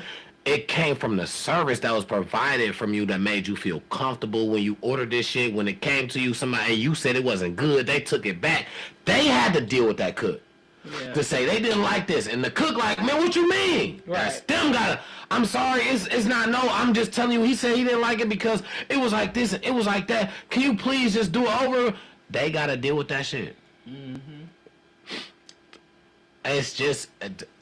Service, you know what I'm saying, is definitely a big key in the industry, and I feel like people just overlook a lot of the times when that's what it is. Like, you know what I'm saying? Like, how in the fuck? When this to start with this. How in the fuck is that $2? As an owner of a business, I just feel like I can't even hire you if I can only pay you $2 an hour plus tips. Listen, we can do this plus tips. I could probably take a couple dollars off. Minimum wage is $14. I could probably take a couple dollars off. Well, I think the tip minimum wage went up. I mean, the tip job minimum wage went up too. It's not 2 something. It's probably like 5. Cause you know when I was doing tips right now. I can get tips right now. Yeah, I mean, I know. This is what I'm saying. Cause I get tips. You know what I'm saying? But what I'm saying is, when they know that it's more of a service-based job, you're gonna be more. They expect you. Expectations. And I think that that's changing though. A lot of these companies are, especially the more mom and pop restaurants and stuff. Absolutely, but they realizing that it's the bigger ones that's not. Yeah, because look at how many they gotta. You know, they got all of these. They're gonna take advantage of the minimum. They're gonna take advantage of the minimum for sure.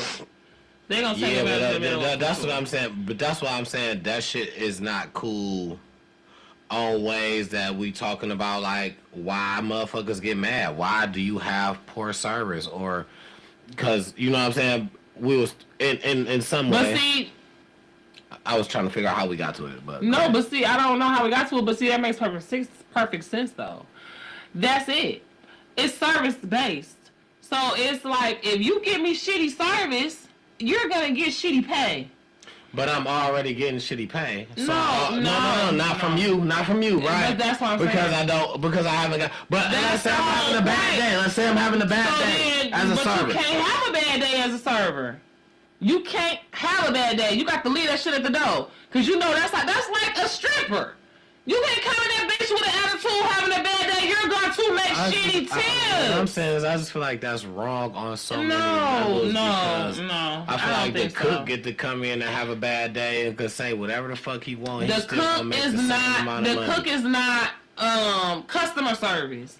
You understand what I'm saying? You service, but you're not customer service. If you don't be in customer service, if you know, and as a consumer that's been in customer service, right? I done been that person on the other end of the phone that's getting cussed out. Motherfucker gonna tell me, y'all ain't helped me when my daughter died from cancer.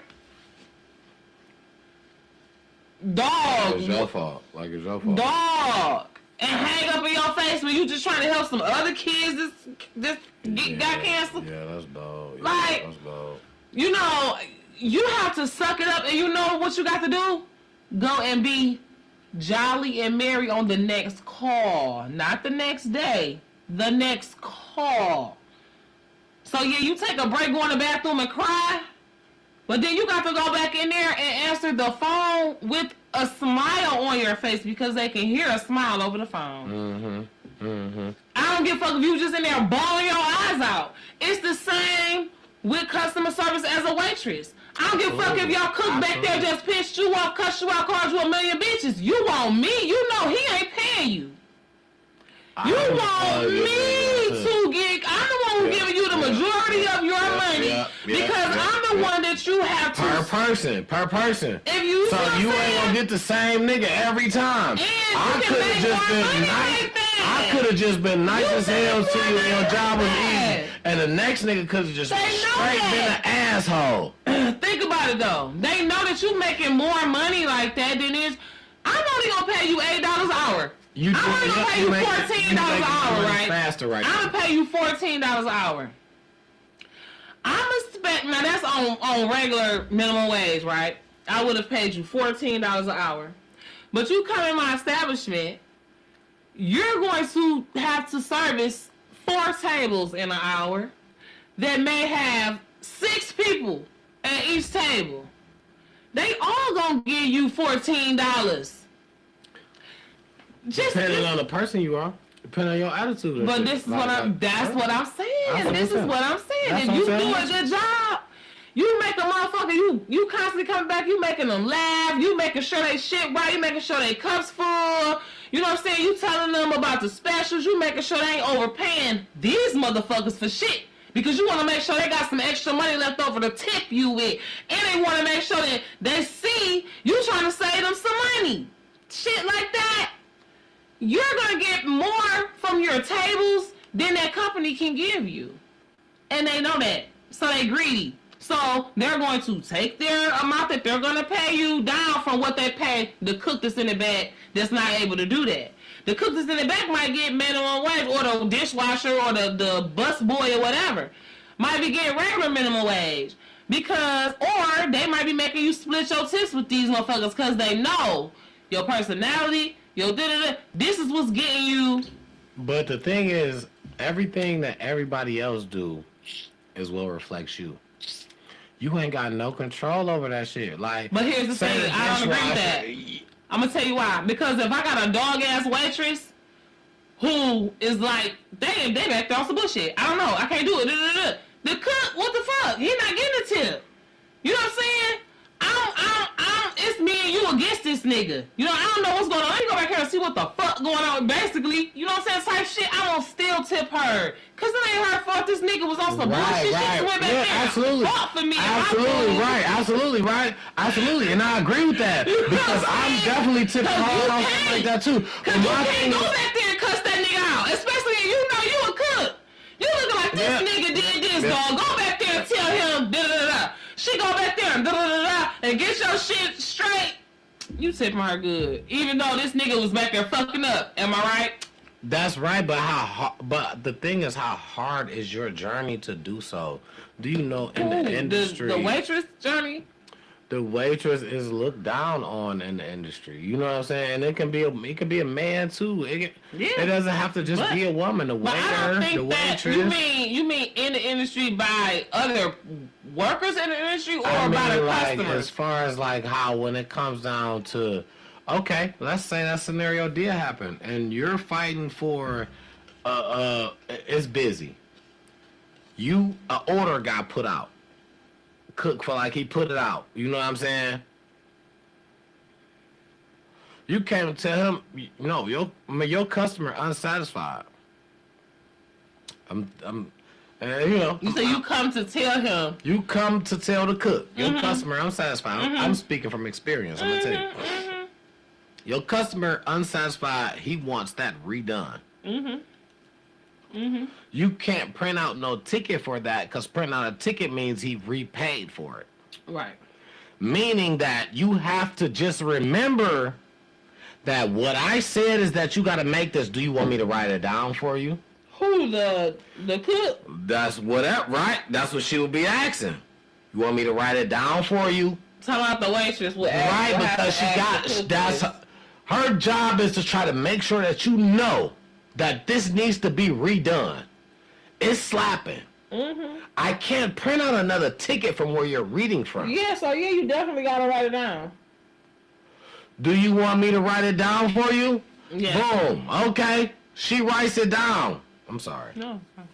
Do you think that what she wrote down gets as much as respect as when tickets is reeling in when a cook is got his back to the wall frustrated?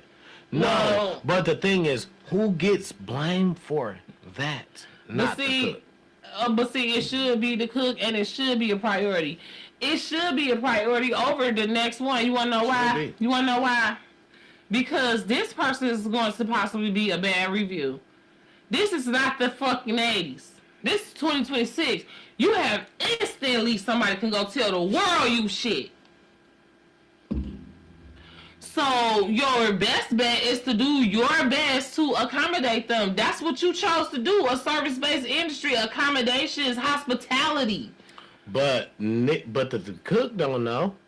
The cook don't know the cook. You know she came back there and told him, and he choose not to prioritize. Serving niggas every day. He don't know how that shit feel when she getting yelled at and shit like that. It ain't about that. It's about your job, your business.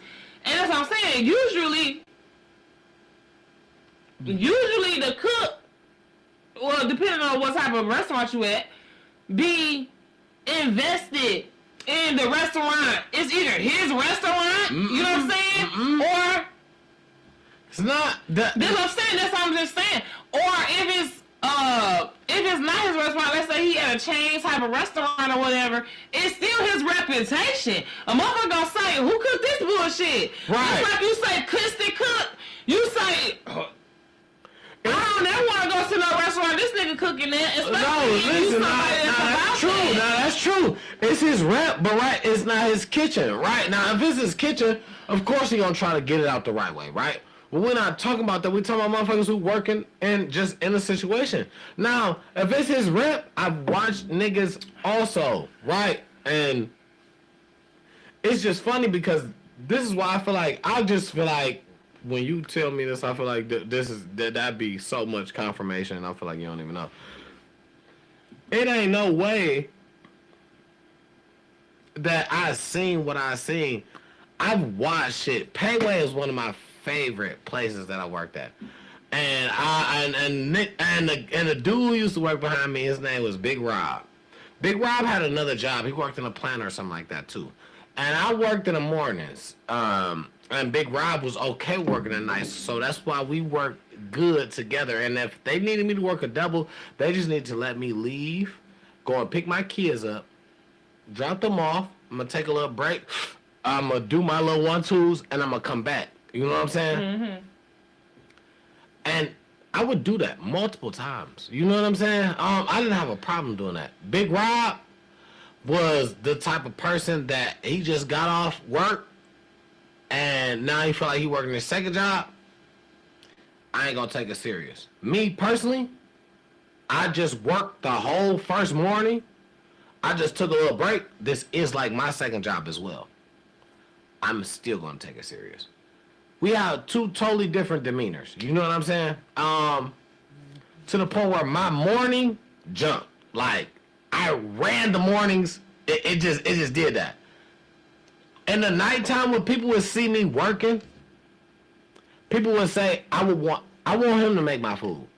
I want him to do it. Mm-hmm. Not to say that I just sat there and took my time. I designed these places, nothing. No, I'm doing this fast paced. If you know walk, Payway, I'm cooking at 700 degrees. I'm doing fast paced, but in fast paced, I got an order. I have a way that I do it. I'm scooping at first. I'm playing. Then when I come down, I'm playing. Then I'm laying the rest on the top. Like, it's just an order of how you do it. I had an old lady tell me, she said, I had an old lady tell me, she was an old lady she was like us, one of our people. She told me specifically, she came into the counter, she said, when I come in here and I see him in here and you not in here, she said, I don't want no food. I'll leave out of here. She said, but when I see you in here, I'm going to order my food. She said, you make it right, so right every time. So now if you know anything about Asian, like anything about Payway, like Kung Pao sauce and shit like that, I'm not seasoning none of it. If you stir it too many times, it's too salty. You don't have to add no seasoning. If you stir it too many times, it's too salty. So they used to say, when you breaking up the rice, you gotta break it up dry, like, you know what I'm saying? In a pot with just oil. But what you have to understand is that the pot is so hot, you got a little minute. It's not gonna stick, right? The walk's so hot, 700 degrees. The walk's so hot, it's not gonna stick. You got a little time to add your little hookup. Man, when I say, this was my one, I mastered this so fast. I'm gonna tell y'all this story. I mastered this so fast. It was a little kid in there at the time. He was like 17. His name was Justice. He was my homeboy. His name was Justice. He used to tell me, he like, bro, I've been practicing this, bro, for months. He says, you came here, you did this already. He like, you must be from Undercover Boss or something. He like, you could tell me. He like, bro, tell me if you from Undercover Boss. Like, I ain't gonna tell nobody. And I used to be like, bro. That's funny. I was from Undercover Boss. Because what's funny about the whole thing, my mama had just showed me about Undercover Boss like maybe like a year or two before that. So I was used to watching that. I'm like, bro, if I'm from Undercover Boss, wouldn't it be some cameras in here? Like, I don't know what I'm doing. I never did this before. He like, nah, bro, you did this before. He like, how you come in here and you do this like, you can do this way better than me. Like, wait on it. Like, he thought that was gonna happen. Like, I'm like, bro, I'm okay. Oh yes, please.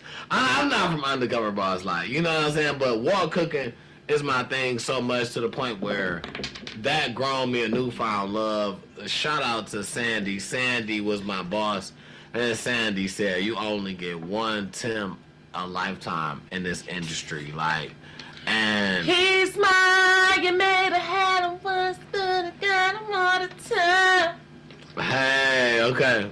Because I left Payway. This is a quick story time. I'm sorry. I don't even be meaning to waste y'all's time. This is a quick story time. I worked for Payway for about like 2 years, right? And I went through multiple managers and stuff like this. I ran into this one manager. Her name was Sandy Yee. And yeah, Sandy Yee. And she said she owned a nail shop. She was married to a Highland Park police officer at one upon a time, but they was divorced when I met her. You know what I'm saying? Oh, I'm like, you from the what? She said she had she had a hair salon. Her hair salon was downtown. Well, she said downtown Detroit. You know what I'm saying? So she said she ran to a lot of different people. Like, she was just like, of our people, she just felt like she was blended in. She was invited to the barbecue. Yeah, you know what I'm saying? She was blended in. And I loved her. She made me egg foo young every time she made it. And that's what made me, I never knew egg foo young before she made it. And I love egg foo young now. And if you don't make it like Sandy making it with the gravy, I don't even want it. And I could tell her put whatever in there. If Sandy made egg foo young, great. Like, people be like, I don't want none. She be like, give me two then, baby. Two, baby. Two. Sandy. But no, she would hook me up, and you know, what she just did for me during that time, me working with her, was just different. And her acknowledging me in the way that I felt like, she was like, you only get one Tim a lifetime, and she told that like to like the people that we work with, like. And when I didn't work there no more, because she switched and became the boss of Troy. I worked at Payway in Royal Oak. I was supposed to be the supervisor. She put in for me to be a supervisor when they pulled up something for me 12 years ago, current to the point. And that's why I said I couldn't be, and she was mad about it. And she was like, you know what? I just want to find a way that I could use somebody else's name and still get you the money to be key, because that's what they called it, key. Because I would have been like, I had the key, I'm opening up, I'm closing up other than her. You know what I'm saying? So it didn't work for me, and she was mad about it. And she was like, it's okay, don't worry about it. I still worked with her, whatever, because I was like, whatever. She was like, if I bring in the key, she was like, I don't want you to feel like they over you. She like, if I bring in a key and you got any problem with them, just let me know. I would solve everything for, like, it was a me and her like type of deal. I got my car impounded because I used to work double shifts. I knew this was the same lady. Yeah, I got my car impounded because I worked double shifts. He know he didn't fuck this lady. I promise you. Y'all, he need to stop lying to us.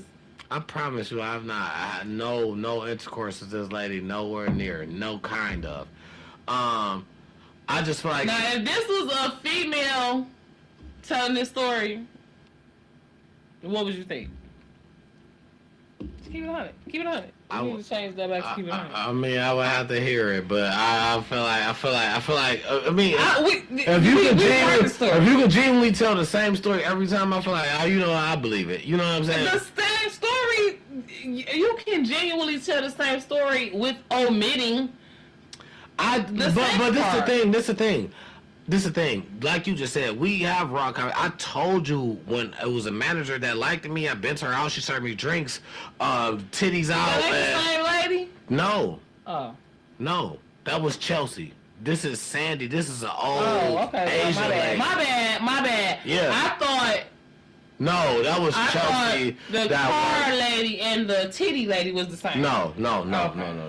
okay. Okay. I apologize. I apologize. I'm wrong. Yeah, because I told Because you that. you did. Yeah. But I mixed them. I matched them together this Sandy whole time. was an older, like a way older. Old ladies like the fuck. You know that. You And I like old ladies. Right? So But I'm saying she was like a way older, like Asian lady, like.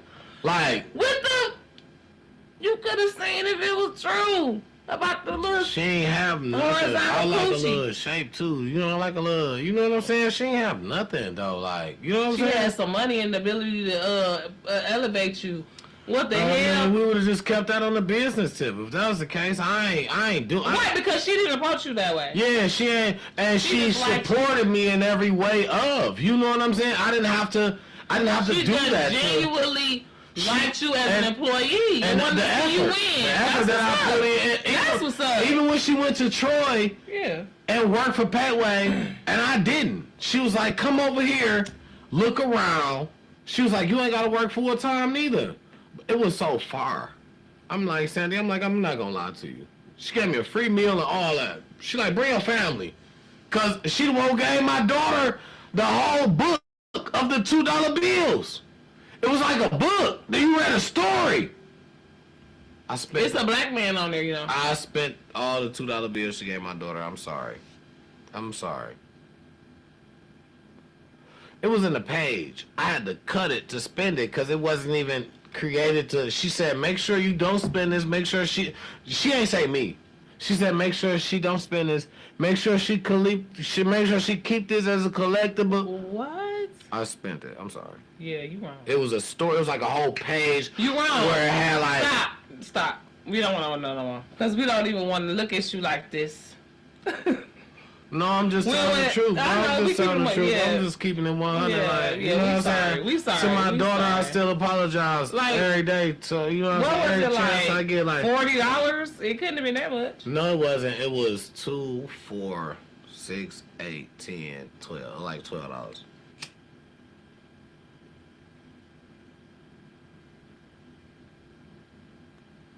I mean, it wasn't even the point of how much money it was. It was the point of, you know what I'm saying? That I feel like later on in the day, Like it probably could have been worth way more than $12. It definitely You know what I'm was. It saying? definitely was. It definitely was. It had like a little story. It was like a little. And my thing was what could you have really done with it? It couldn't have been no emergency. Like it was $12. You know what I'm saying? No, I think it was really a time I was really trying to get on the bus to go to work. I'm not gonna lie. I really think it was a time I was really busted to death.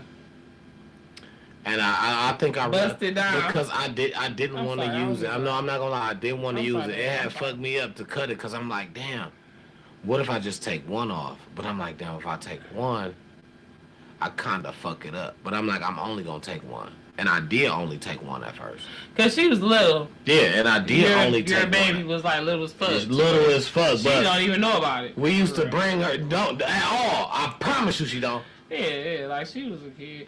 But still, like, you live and you My learn. son wasn't even born. Right. So when she used to come up there, you live and you learn. Sandy used to let me make her whatever. I'm talking about if she say she wanted something, I make it real quick.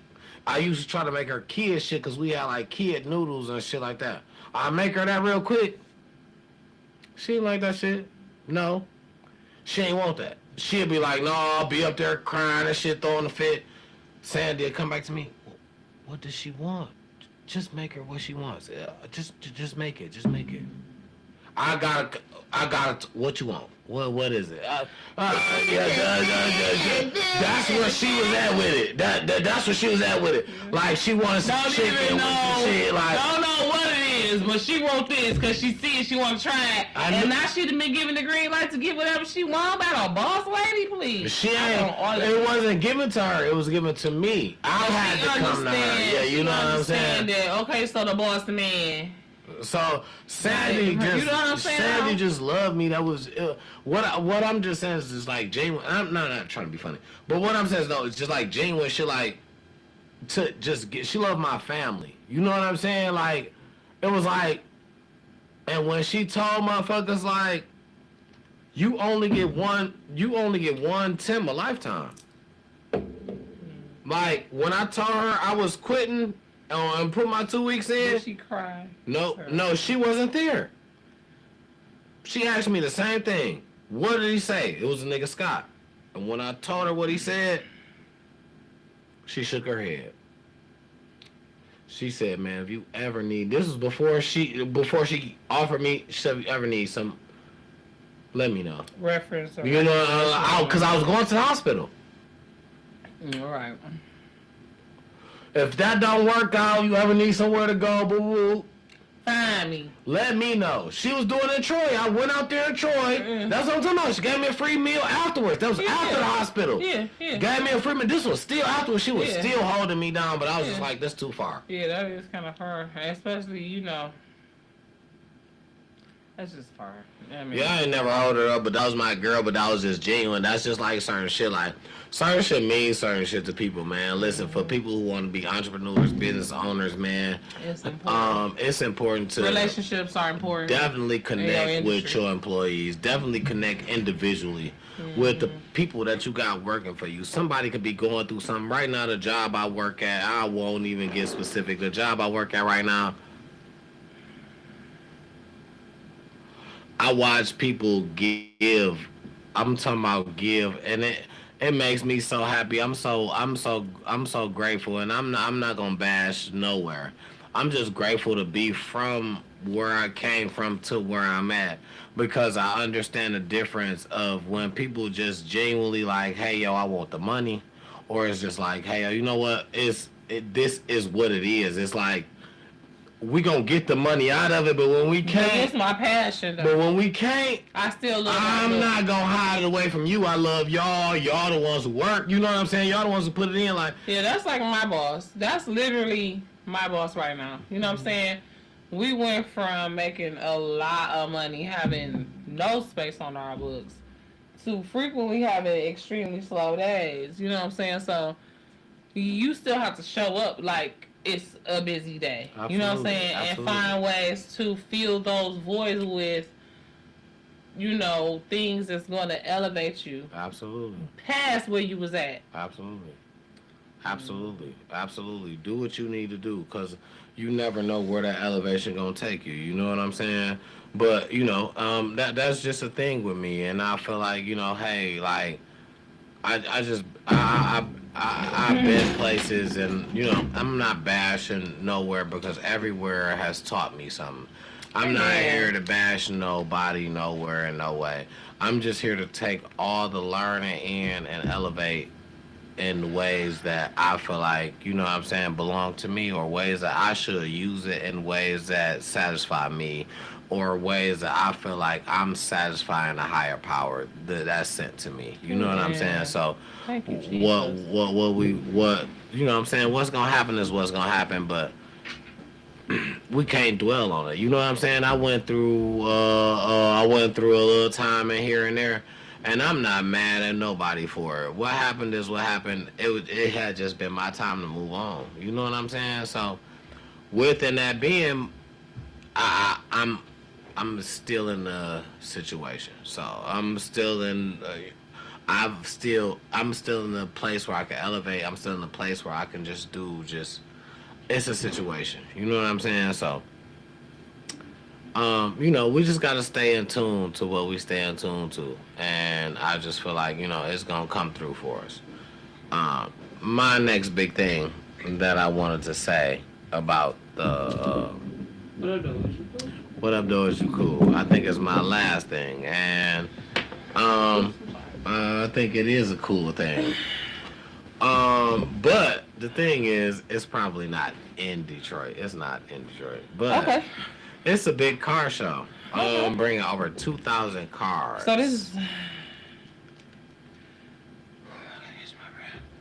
bringing over 2,000 cars on the weekend. Bringing over 4/11. Well, the dates are 4/11 and 4/25. so it's consecutive weekends. Mm-hmm.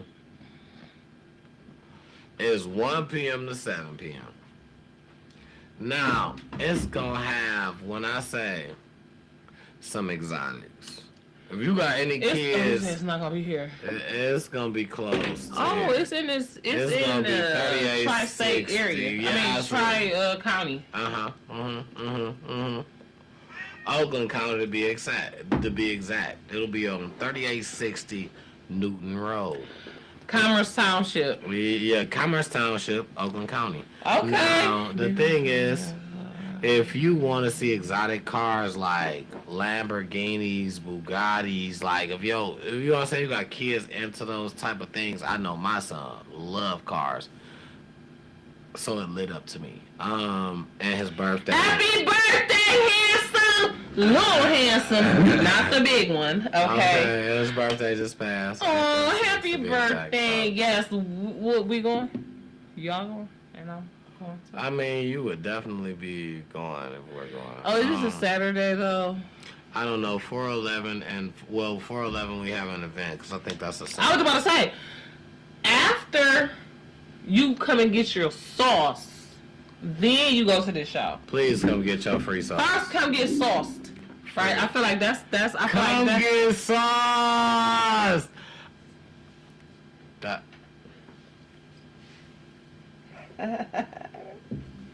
That's okay. That's the thing. That's the slogan. Come get sauce because we are definitely running the event. The 11th, I feel like, is a great day. It's supposed to be some type of rain, but it's gonna be 70 degrees. But we're not going outside until we will be outside at 3 until everything is going. We're doing pint sizes at a time, free samples of pint sizes, I believe. That's real quick. Pull up, and there may be a special menu item also. So please pull up, and shout out to Mom Dukes. Mom Dukes says she been promoting this crazy, and she got some people that want to pull up. Shout out Mom Dukes for the promotion part. We got some more flyers coming out. We will have the park out by Saturday. The location. We'll have the location out by Saturday. But babe, Saturday is the event. Sunday. So then that's not the 11th then. That's the 12th. That's the 12th. I'm sorry. Oh no, I'm sorry. I thought that was the 11th. Oh, right, because we want to do Sundays. That's what they are. Look, they are Sundays. Sauce Sundays.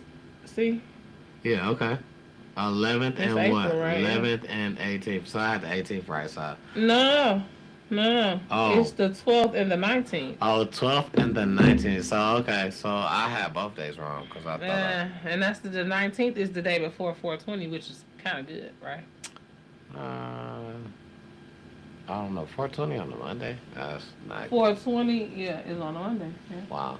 Okay. So all right. So yeah. All right. Absolutely. Those are the dates. The 12th and the 19th. Well, so we got to change them flyers that we've been circulating. Oh yeah, because we will do that. I don't know if they got those dates on them to be exact. But yeah, they do. Oh, okay. They probably. Because that's why I was thinking the 11th. That's why I knew the 11th.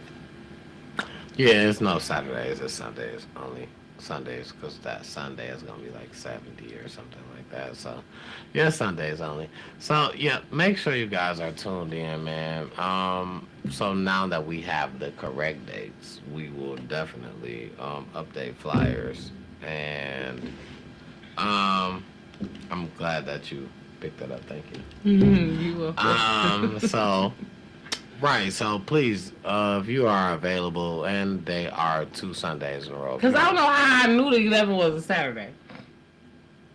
I just, something in my bones felt, because I didn't even check it before. Yeah, I was just totally off. I just needed to, once I made the flyers, I just didn't even go back. So, right, the 12th and the 19th are the days we will have the flyers out, and we will be there. So, if we're there, you should be there. Yeah, come on, get you some free sauce. Get sauced real quick. Come get sauced. And you may catch a special menu item. And you know, I'm excited about because I don't know if you are. If I know what this special menu item is, my brain fog has caused me to forget. I don't think you know. I haven't told Auntie going through some stuff, but it's okay. I haven't told you. I don't think I told nobody. This is just something. You like to keep stuff to yourself sometimes, and that's okay. Yeah, this is just something that I kind of specialize on each day. I think I might stay the same special item, or I might switch up because it's gonna switch up. Yeah, I'm gonna stay the same. I think it's a surprise for everybody because it's a surprise for me. So we're gonna see how it goes. But just know that. Well, I'm gonna know when he cooking it. I'm not gonna be cooking it until I'm there. So. Right, that's what I'm saying. Well, okay, that kind of gave me an idea. Anyways. What up, that was my end for What Up, Though You Cool. So let me see what I got going on here because I put some stuff in our inbox to remind me of a few things that I wanted to talk about. I want y'all to know that when I was out of town, and you know what, at a point, I don't know if I'm proud about this or not, but everybody who ever said something about Detroit, I asked them what's on 7 Mile and Gratiot. We asked them that. It was so fun. Do you have any footage of that? I gotta check and see do I got some. I couldn't get the last one. I didn't get in time. Man, that shit was so funny. And it's we did have on our Detroit gear that second day. Yeah, so when we had on our Detroit gear. So many people was asking us if we was from Detroit, you know, and they was like, I'm from Detroit. And I mean, like, oh man, like, we was coming out of the dispensary because Arizona is also a recreational state. So we was coming out of one of the dispensaries, and this older man, he was like, y'all from Detroit? Or something like that. We was like, yeah, he was like, I'm from Detroit too. I was like, what up, though? And then he was like, what's on 7 Mile and Gratiot? I'm like, I'm so done. But he was the second person. The first person that asked us, we both forgot to ask him what was on 7 Mile and Gratiot. And he didn't even have his camera or his glasses out or anything like that at that time. Anyway, but it was at least like 4 or 5 people that asked us if we was from Detroit when we had on our Detroit gear. So it was just, it's great. Like, first of all, this is a couple of things y'all got to know about the travel days, especially Jen checking in when she goes out of town. Because, you know, sometimes I'll go out of town with my mama, my daughter. I'm about to say my mom to my uncle's house because she just said that she want to go. So, when I go out of town, I'm going to always rep Detroit. You understand what I'm saying? So, we had our Detroit gear on this one day. Literally, all of the other Detroiters let us know. Basically, all that, because some of them, like I said, was older. They didn't say what up, though, but they said what up, though. You know what I mean, right? When I told her I was about to start asking them what's on 7 Mile and Gratiot, the way she laughed, I'm talking about she was cracking up. Like, listen, because I was like that, too, when I thought about it. I'm like, how happy when somebody said something. I was so mad. And when we hopped in the car, I was like, damn, I fucked up. She's like, what? What happened? What happened? What you do? What happened? I was like, I was supposed to ask that nigga, what was on 7 Mile and Gratiot? She started cracking up. Because it is funny, but I was thinking like, something really happened. Right. So I'm laughing with relief and joy and shock, and it's funny. I was like, this nigga, dog. But it's a good thing. It's good content. You know what I'm saying? Because that's a thing right now in Detroit. Because it was there was like this viral video where a guy got knocked out about 7 Mile and Gratiot. We talked about that on the last episode. So go watch the last episode. And right now the update on that is. Yep, I got that too. Yeah, say it. When he the update on that is. He won a box dog. The guy who got knocked out. He been having interviews. He been doing interviews because he talked to Mark. He talked to another dude that was a streamer. Mm-hmm. And he was basically saying how he complimented him on his shirt is how that started. And then once he complimented him on his shirt, They was somewhere in Ohio or something, I guess, and in a bathroom, and somehow somehow it led to some Detroit convo, and Dog was saying, but when he said, he asked him that, Dog said he froze up. He said, I froze. Because he also said that he's not from Detroit, he's from Hamtramck, but that's Detroit. Mm-hmm. If you know, you know. Mm-hmm. Hamtramck, you can't live in Hamtramck and not do everything else damn near in Detroit, especially now. Now, there was a time back in the 90s and the 80s when you could do everything in Hamtramck, because Hamtramck is a little bitty city inside of Detroit. It's literally surrounded on all sides by Detroit, okay? And back in the day, though, it was heavily Bangladesh, Polish, all different types of, like, Middle Eastern,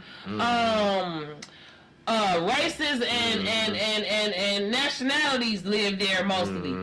And so, but it started out Polish, and then the rest of the Middle Easterners came. But, and so they had everything. They had their own library, they had their own Social Security, their office, they had their own welfare office, they had all of the stores. I'm talking about, Walmart wasn't a thing yet, but like Shoppers World, Rainbow, Foot Locker, every store you needed to, its own grocery store, McDonald's, Rallies back then. It wasn't Checkers back then. It was Rallies. And, everything. Hamtramck had everything. So if you was a Detroiter who lived in a bordering neighborhood to Hamtramck, you would go into Hamtramck to shop all the time. You know what I'm saying? Absolutely, because we did. Yeah. And, but now, Hamtramck, a lot of their population went down just like Detroit's. So a lot of them stores and businesses left Hamtramck. Yeah. So people that live in Hamtramck right now, you have to deal with Detroit. So to say that, he from Hamtramck, he not from Detroit, like, don't do him. That nigga. That was weak as hell. Weak as hell. That whole situation was some bullshit. I don't like that. I don't like Boy. He did not represent us well. He looked retarded. He seemed like he was retarded. I felt bad for that guy. I felt like, you done ran into a crazy person. You know what I'm saying? I feel like Dog should just get in the ring with him. Fuck he definitely should, but he not gonna do it though. I don't think he'll do it. Fuck it, get in the ring with him. Nah, but he might. Let Dog get his fair ones. You feel me? He'll probably get it. And especially if it's gonna make some money. He froze up. He ain't want to scrap. Let him get his fair ones right now, because that was years ago.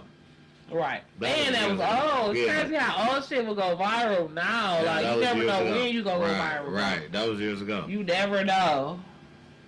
So, all right. I'm trying to blow my nose. All right, real quick.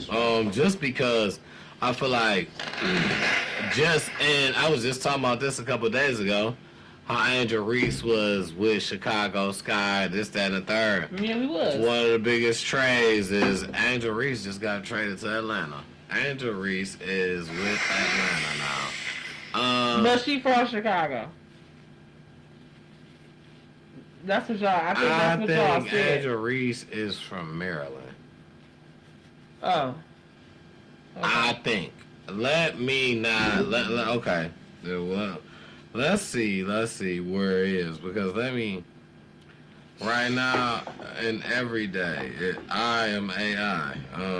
Allegedly. No, I'm AI every day. No, I was gonna say allegedly she's from Chicago, but we don't know. We got to check. She from Roseland, MD. Okay, Maryland. Randallstown, MD, which is Maryland, right? That's what I thought, because she played for a college or something like that, high school, something for a minute. Because I don't remember her being from Chicago. Yeah, I didn't either, and that's why I'm like, huh? Like, so I'm like, okay, that's why just certain questions and certain, I'm cool with whatever somebody say, whatever to make the moment go, but certain questions just popped up, and I'm just like, okay, I learned that this is anything type of situation. Okay, boom. Listen. I'm not. Let me explain this. Just let me say this. Let me just say this. Understand. I learned that at the same time you did. Oh, okay. I thought you kind of been knew it was. Like, no. I thought. I was like. No. Okay, no. That's not bad on that. No, that shit was crazy. I forgot to tell him about this part. No, I had no idea. But I feel like it was because of. Dog. Okay, I understand that. I can understand that. It ain't even. I feel like I was the co-signer and I didn't give me a warning. Right, and that's why. Give me a warning that you need me to co-sign. That's why I wasn't really no signature on a lot of shit. It was. That's why I was. It's like, oh, but it's like, well, I don't. You remember what? Yeah. Well, once I figured out what was going on, I just tried to go with it. I understand. Without just completely just taking myself outside of myself because and that's why shit I'm just not gonna do. That's why the most part I was just like, oh, okay, because I kinda understood too. Babe, yeah. Okay. So, you know what I'm saying? But love. Nothing but it ain't like that. But Angel Reese got traded to Atlanta, and she seemed happy to be there. Is they good though? That's something I can't tell you because I don't know a lot about women's basketball. Right. It's just is Angel Reese. She's a good player. No, I know she's a good player. I'm trying to figure out how to ask this question.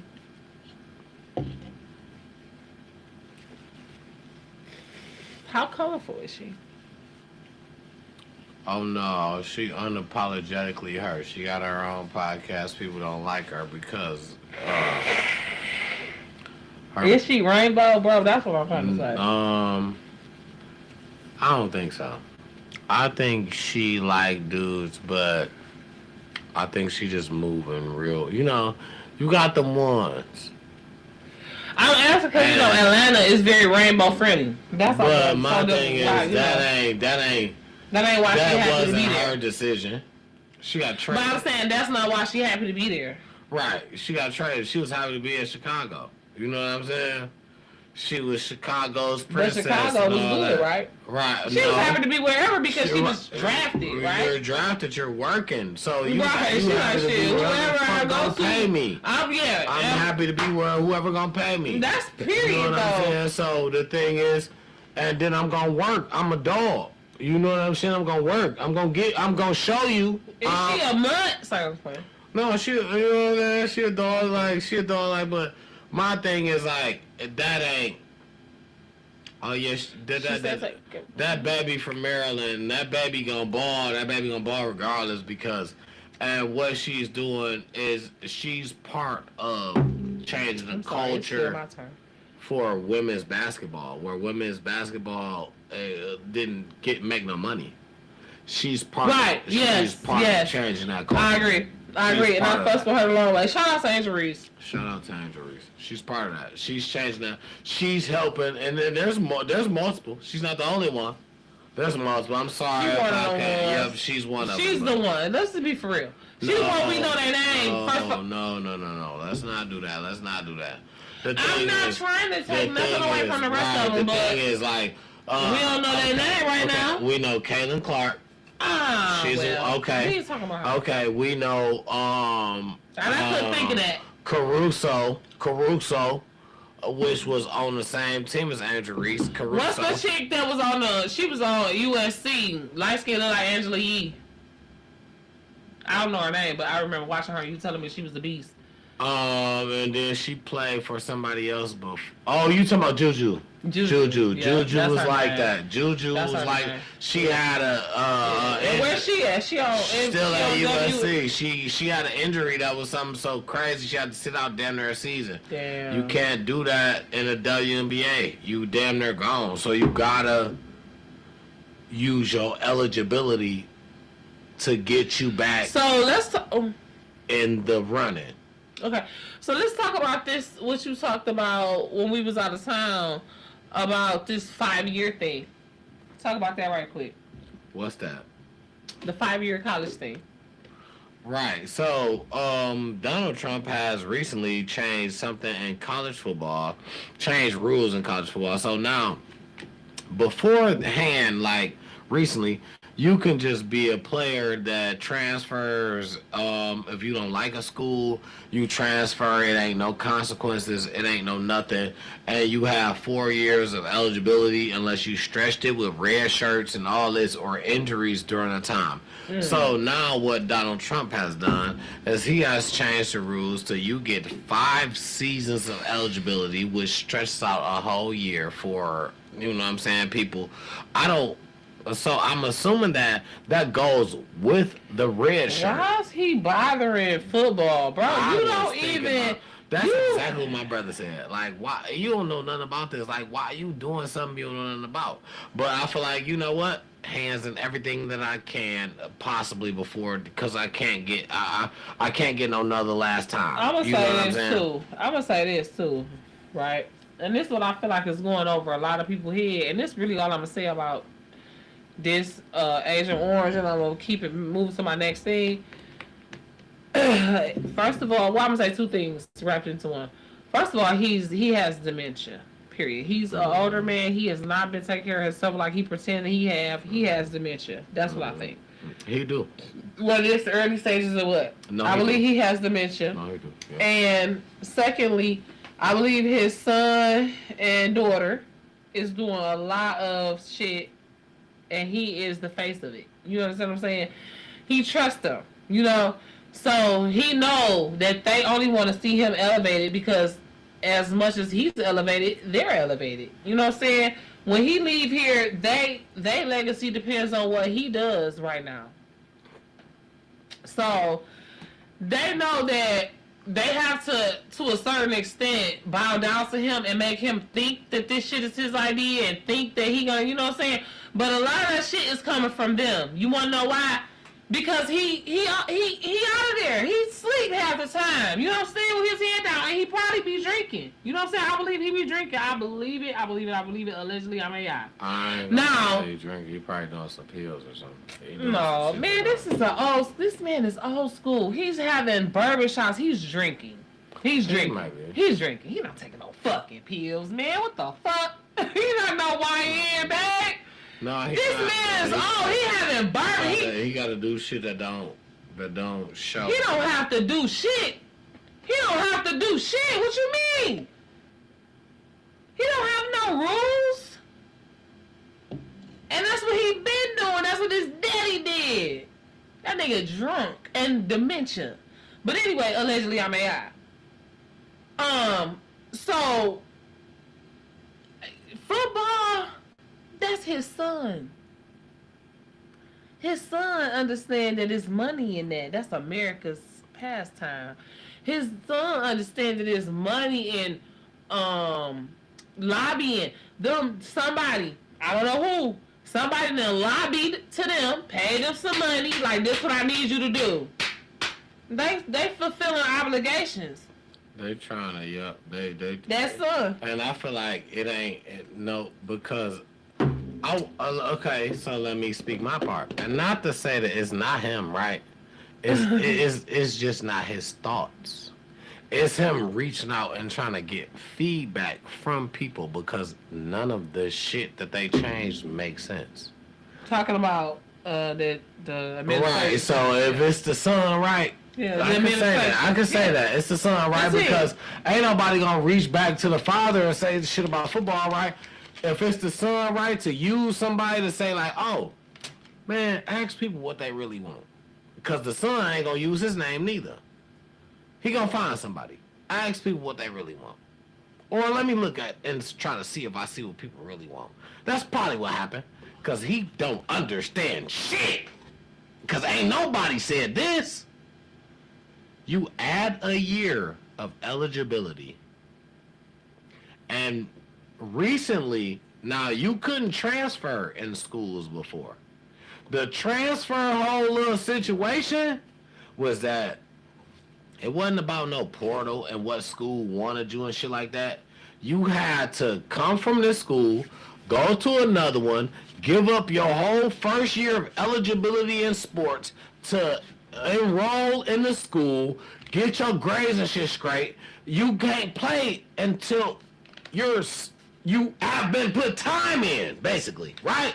That was before. You basically lose your seniority. That was before. So the shit had adjusted to where it was a transfer portal. Fuck that. I didn't play enough this year. I'm not comfortable where I'm at. I don't feel like these niggas about to play me next year. I'm gone. I want to put my name in a transfer portal. What that does is, for schools that may know you, who you was in high school. Oh damn, this nigga was cold. He committed to them and now his name in the portal. Let us get him. Yeah. Hey, we'll take you, bro. Here go a little scholarship money. Yeah, we'll give you that. Little NIL won't. Yeah. Your name is basically back in the search, in the portal. No penalty. No nothing. You put your name in the portal in the right time, because you're not going to do it during the season, right? You still trying to show motherfuckers like, I still may get some playing time where I'm at. You not going to do it until the season end and you got this little time.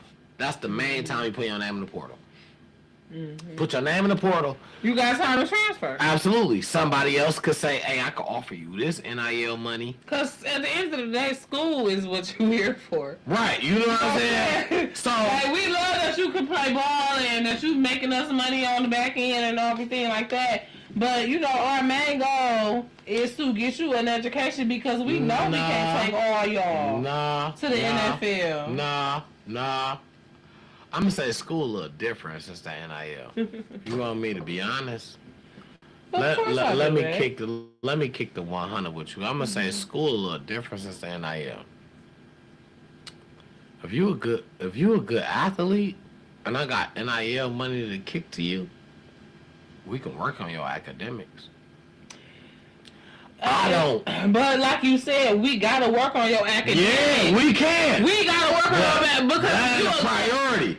But see, this is what I'm saying. If you're a good institution, you understand that such a small percentage of your students is going to actually go to the NFL that you need to make sure that they're equipped when they leave you to start a business, be a valuable and viable employee to somebody that's going to pay them a livable wage. And I'm not saying, coach, all you looking at them for is a player. You ain't looking at for none of that. But that's bullshit. But and I feel like there's got to be some schools out here that care about their students. Some of them beyond just slavery. That's slavery. Some of them. I ain't gonna lie to you. It's some of them. Yeah, some of them. But the majority of where it come from is because they build a resume for themselves. Like, they gain a relationship with these kids. You know what I'm saying? The relationship that they gain don't mean that was my motive. I gained a relationship with you because you helped me secure my job. But that's what I'm saying. I mean, you know, it's... You know, maybe I'm green. You know what I mean? And just don't understand. I just feel like, listen, is that not on the table right here, right now? Listen, it's you got coaches on every level. You got coaches that coach this kid that went through. You caught him as a kid. He went through high school, college, now he made it to the NFL. You claim him as your kid. That's my kid. I'm the one who started him. Mm-hmm.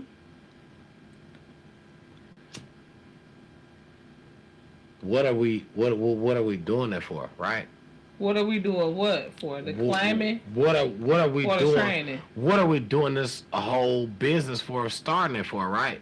Are you doing that for you to claim some glory off of? Because when a kid don't make it and the kid do bad, you're not like, hey, that's my kid that went to jail. I coached him. So So let's be for real, right? We doing this for because we trying to put it into the. God. We doing this for because we trying to put it into the community, right? It's funny, y'all. Now when something happens that's good, you claim it. Now when something happens that ain't good, you bat your motherfucking eye like you ain't got nothing to do with it. Like you close your eye like you turn the other cheek now. Yeah, yeah, that's the bullshit.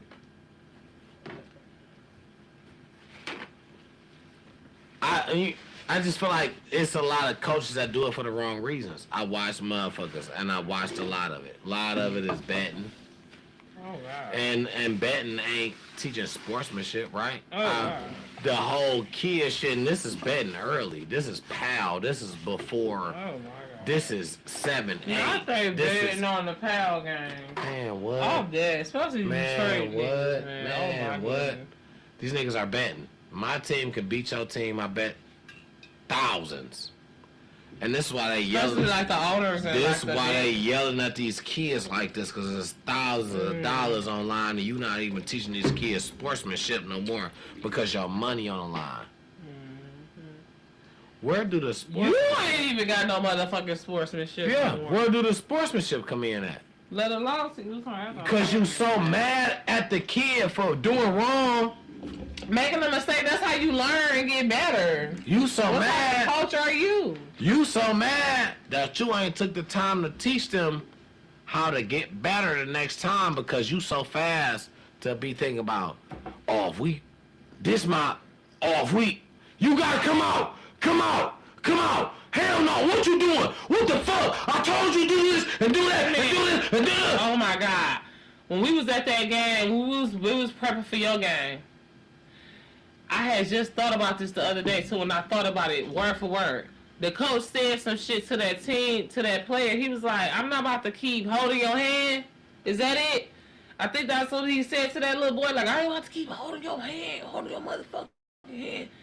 And I was just like, damn, they cuss at the kids like that. Remember, I asked you that. Yeah, and I said they talk to them niggas like that. I'm like, but nowadays, I'm not keep holding your motherfucking hand. He was mad as hell. He was like throwing shit and like. Yeah. I was like, damn. Yep, you gotta know. I'm glad I ain't got no little boy. Because I would have put my son in football. My son's still gonna play. Definitely, but I'm just saying, like, if Seven was a boy, what I would be doing, I would be a football mom. Yeah. I know. I would have pushed him towards football because I told you I wanted to play football. You know what I'm saying?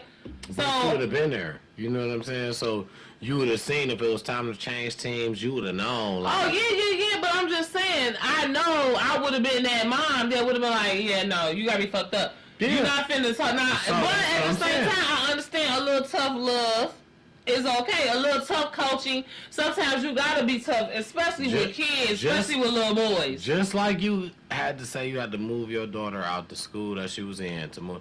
You would have been, it's the same.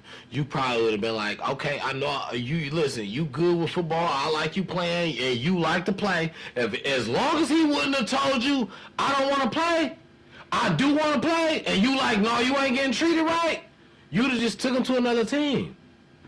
You'd have just took, because as long, he already accepting it, like, I want to play. Oh, you know what I'm saying? Well. That's exactly what I would have done. You just took him to another team. That's exactly what I would have done. Absolutely. That's exactly what I would have done. Even if I had to drive across town to the suburbs, whatever, just took him to another team. I would have made sure that and if I you feel could like change, I would have been. You would took him to another team. I changed her school twice. Mm-hmm. I would have been that parent that would have started some type of movement against whatever I felt like caused me to move her teams. And I feel like move him teams. And I feel like that's what would have made the team that you would have stayed on. When they would have allowed you to, because everybody not gonna do that. And that's what would have made you comfortable. And as long as he comfortable, they wouldn't have been able to allow me to do shit because God is God. Right? Oh, I understand that. Look, that's the program. No, but listen, I'm telling you, I been knew you. My baby was some months when we met. So if she would have happened to be a boy and been into football, I knew you was into football. I would have told you like, I need to. I would have had your kid before you. I would have. I mean, not even like that. I just would have stole your kid, like not no. But listen, this is what I'm telling you. I would have told you like we need to start our own team. Like you want to start your own team already? I do. And that would have been a thing. Just like the reason that I'm in here now is because I have a girl. I got a girl and she want to play football. And see what I'm saying? So stop. I'm sorry. She want to play flag though. So stop. I'm sorry. Before I forget what I want to say, and I apologize because that sounded like rude. No, I don't. So excuse me, not stop, but excuse me. Let me say this: we finna start a girl flag football team. Let's do both. No, Let's because do a unisex joint. Do they have those? Yes. Okay, well if they have those, let's do it. I didn't know they had those. Because flag football, you don't tackle. Okay, so this is what I'm saying.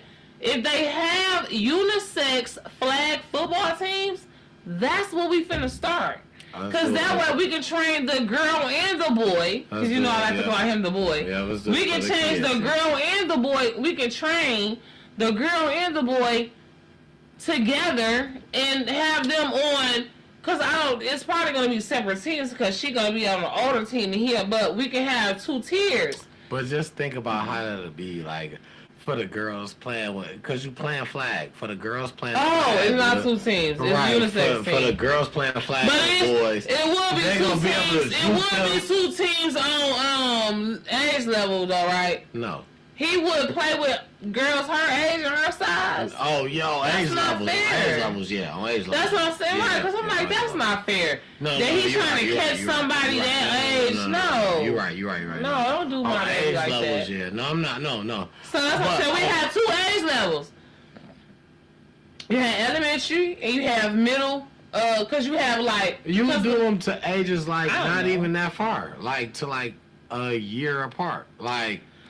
No, because this to make it easier. I don't know how to do pal, but we doing us, right? So this to make it easier. Just hear me out, cause I don't know. I'm new to this, right? This is just me coming with my ideas and my, kind of like how the choir do, but break it down in 2, because we starting out. So you have like, what do they start out at? Like 5. What age? Like 7, 8. Oh God, that's even better. Okay, so we're gonna start at 6, just because we want to be a little better. Even at 6, you gonna be on a bench, but you training. You hear me? We take the 6-year-olds, but we don't play them. We train them, and we don't play them until they're 7. But you make your own 6-year-old league to where it's only flag football. But that's all we doing is flag football. They gear. I thought that's all we was doing was flag football. I'm sorry, I'm confused. Right, so if all we doing is flag, then it need to start early. That's why I said 6. Right, it need to start early. That's why I say it start at 6 instead of 7. Because kids gonna want to get into contact football, and so the thing is that we would teach them the fundamentals. Right. So we would teach them the fundamentals before they come. Okay, so right. Okay, so look, because I want to write this down. Because this is just all Holy Spirit down on me right now. So, unisex, and we got this on tape, but still. Mm-hmm. Unisex flag football league. Mm-hmm. For the young. But it's already one, right? It's already a league, right? You said that. Yeah. So, we saying team. This is our unisex flag football team. So, it go from... I don't know if it's that young, though. From where we're trying to start. So, this is our team. But this could be our whole little league, like how you said at the beginning, because I don't know if it starts that young. That's so if okay, it don't start that young, we are the coaches of. That will train your kids to go to that. Right, but we're not gonna make our own league yet. We still gonna just make our own team to go into this league, right? But we'll be special. They not playing nobody at 6. They still training, but we'll take them where other teams might not. So we don't have a team, baby. This is what we do have a team. Listen. We don't have a team because they don't play nobody. We have a training program. We have a training program. Okay. Listen, just the 6-year-olds don't play. Whatever age you eligible to play in PAL, they start playing then. But is the team that's willing to take them a little younger, and we start letting them train.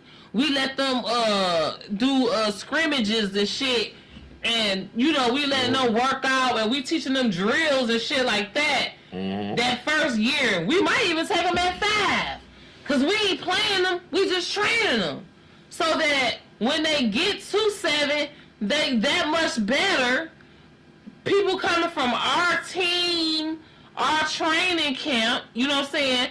If they stay on our team, great. You know what I'm saying? Mm-hmm. If they stay on our team, great. We want them to stay on our team. Mm-hmm. That's the goal, to keep them on our team. But if they go somewhere else, we got bragging rights, if nothing else to say.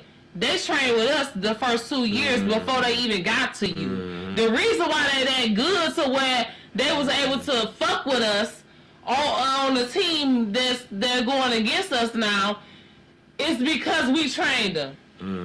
Yeah. You know what I'm saying? Yeah. Because at the end of the day, we want to win, but our goal is to pour into these kids and to get NFL ready kids coming from our team. And then once our team gets so good and so big and so many people that want to be on our team, we have to have a league. We have to start another team. And another team. So where now we got to start a league. So I say we should start at 5.5 to 6. Those ones only train. They don't play. At 7, they start to play. And we'll take them, we'll play them 7 to 14 because that's high school. But if you feel like you ain't good enough, or if we feel like you ain't good enough to play, no, you don't have a chance after that because you don't have a chance. No, listen, let me finish. I'm not talking about after 14. Let me finish what I'm saying, babe. Because I'm talking now 6 to 12, right? If we decide you can train with us that long and never play a game, if that's what you want, or if that's what we feel like you ain't ready to play yet, we can train you all the way until you 12, because now you damn near about to go to high school. You know what I'm saying? If you ain't ready to play a game with us by the time you 12, we done trade you all this time, we gonna let you know we not gonna keep on wasting your time, but you done had 6 years of training. Or whatever, we'll give you the last 2 years. We'll give you the last 2 years. But we ain't gonna be forced to put you in the game if we feel like you ain't ready. Because we is not only a team. You've been there how many years you ain't played? You already know. Hey, some people might. How many years you ain't played? You already know. Or you ain't a star, whatever. But that's we'll be a training team. Shit come into play. But if you want to transfer, go ahead. It's not. That's high school. Right. That's not college. But we ain't even got to high school yet. We talking pre-high school. 6 to 14? Right. Yeah. 14 is when high school really start. Some people start at 13, but you really start high school at 14. Motherfucker, yeah. You can't transfer other than. So that's what you do. You train them. You know what I'm saying? But you play them too. And I feel like that could be your niche. That could be your thing that sets you apart. That you willing to take these kids and train them. You like a school, you damn near like a football school and a football team. You know what I'm saying? I mean, that's what I would. Yeah, my whole thing is I'm putting everything I got into the kids. Like I'm almost like, and I feel like I'm almost like a turned up version. It wouldn't even be a Deion Sanders version because I feel like he let up since his kids. His kids left. I feel like he let up. I don't like that one son though. He a hater. Like I only had to watch. You talking about Shiloh? Because he be hating on Shador. Yeah, I only had to watch like 2 or 3 episodes of their vlog and see like this little nigga. Shiloh I feel like he is that because Shiloh was in the NFL too, but he didn't get drafted. He got picked up by. So he was like a D team type shit. Or a practice team. I'm not gonna say that. It's just that teams feel like I'm not gonna waste my money on using you as a draft pick because as a draft pick, you know what I'm saying? Like you are kinda you are mediocre. Oh, no. You as a draft pick, you are kinda like out there. You like one of the best. You kinda like what people talk about. Shiloh was? No, Shedeur was, but that was a conspiracy. Shiloh didn't get picked as a draft pick. Shiloh got picked up as after the draft was over. We come practice with us. Let us see what you about. You know what I'm saying? It wasn't like that. Shedeur got picked up. Shedeur got drafted. Shedeur got 5th rounded, and we talked about that. I know. Yeah, he got blackballed, but it's okay. He about to run Cleveland right now. He about to get his number that he wanted. That's who he with now, yeah. Yeah, he about to get his number that he wanted. And he's about to have Cleveland one of the best teams, right? You heard it here first on Tom Talk. He about to have Cleveland one of the top 3 in their division. I'm going to tell you that. He going to have Cleveland top 3 in their division.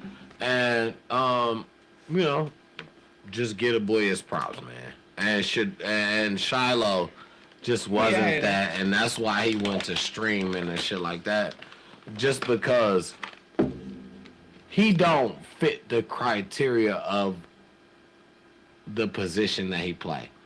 He's too small far as short. He's too small. He just don't fit. So in college and the high school and all that shit, we could take a chance. In the NFL, they're not about to pay you to take a risk because you didn't stand out. And I'm not trying to be funny. No, you just keep it real. You didn't stand out in college enough to be undersized and underweighted enough to somebody feel like they would take a risk on guaranteeing you money, which is why you didn't get drafted. They would take a risk on guaranteeing you money to be a person that turns out to be somebody that they wasted money on. And when you got in your first, right? And when he got in his first of he still got picked. He still got looked at. Tampa Bay said, "All right, we'll look at you. Can you come and work with us?" He worked with them. They won the preseason with him. He got into a fight. No, he didn't. The very first time he's out on the field because you did something dirty. You're not even drafted. This not college. They invited you to a workout.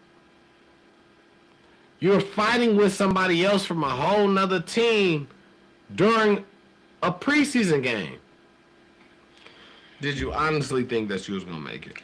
He a hater, and that's it. So, you know, yeah. You just wasn't gonna make it. That just, and your brother gonna continue to take care of you, and that's why I love that nigga. Yeah. He his daddy's son. He gonna continue to take care of you. They both their daddy's son. They are. It's funny how they both kind of like got pieces of their daddy personality enhanced, or like, you know what I'm saying? Like, cause I feel like they didn't have a arrogant kind of like. Shedeur's so soft-hearted. He ain't like that. And he the cool version of his dad. Yeah, I fucks with them. Shout out to that whole family or whatever. I wish them well. Mm-hmm. Moving right along, this is going to be my last thing, and we're going to close out this first half, we're going to close out time to talk it out, and we're going to move into not watch what happens, but yeah, you guys should watch the next segment, because it's what happens after. But this is the last thing that I got to talk about. I don't know if your boy T-Double got a closing thing, but my last thing is kind of a mixture of what to do, is you cool, and internet mess, okay? Because T Grizzly, right? We talked about T Grizzly several times on this show. He is a fellow Detroiter artist here that has done very well, you know, going mainstream. crossing over to other, states and markets in the country. And he has been recently, in the news or in the vlogs, if not the news, for the conspiracy theories that he was involved in the unaliving of his manager and his uncle's girlfriend. I can't remember her name. God rest her soul. JT. So, now his mom, okay, is coming out bro-rilla style, okay, and saying that he is not, doing what she feels like he should be doing for her as a son. She's called him out publicly in a lengthy Instagram post that was put on Instagram. Put on TMZ, I believe. And I'm saying here, listen.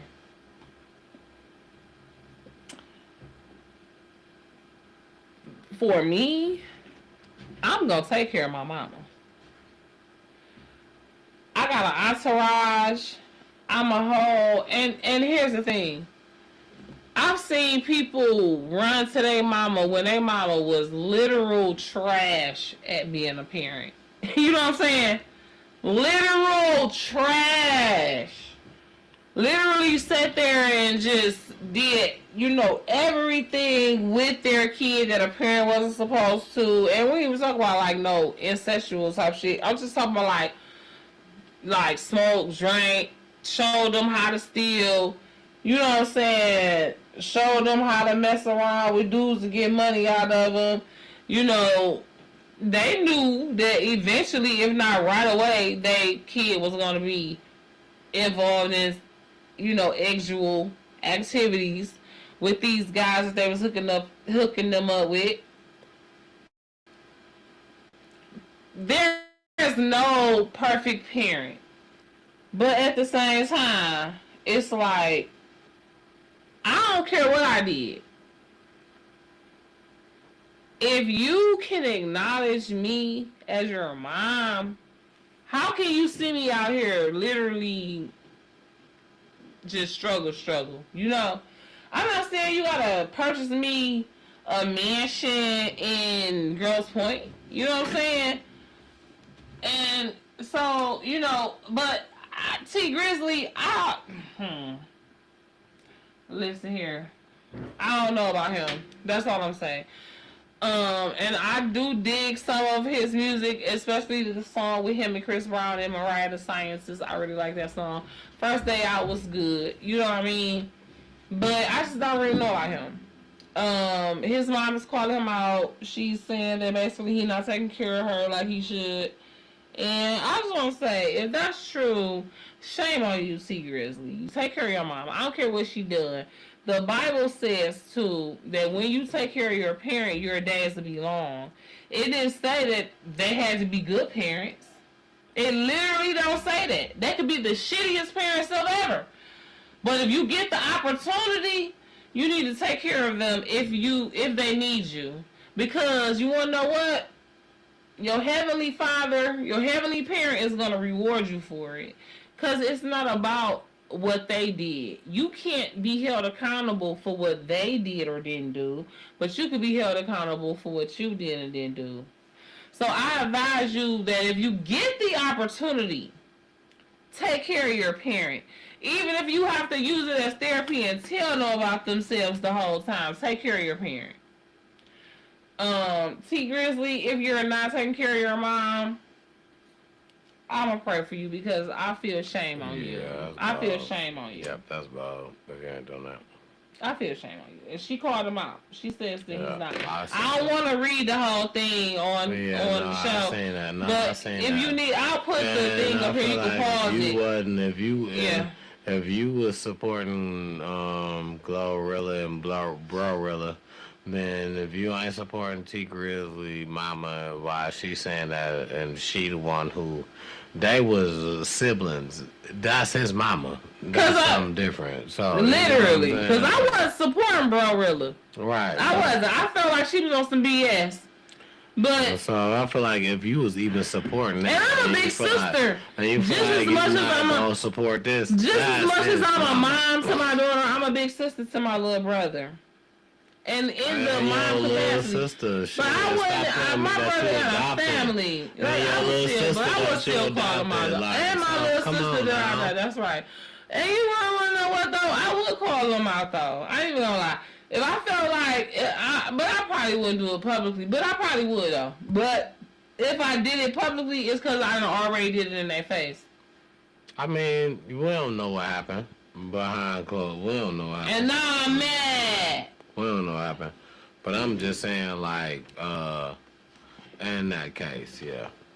Yeah, because, you know, I do feel like you blessed to be a blessing, right?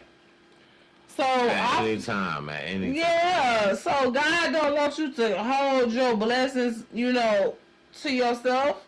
Like, you scared you're not going to get no more, or, you know what I'm saying? Like, I just feel like you got to share, and especially with your family.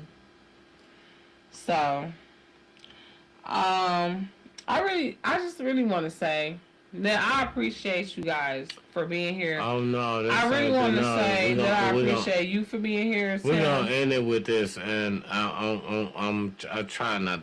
Listen. I know we summing it up, and that's why I tried to really cut the last one short. Mm-hmm. We're gonna end it with this one. I'm here for it. It's kind of rude. Y'all boy Offset got shot. I was just glad they said shot and not killed. Oh, unalived. I could not let this go by without this.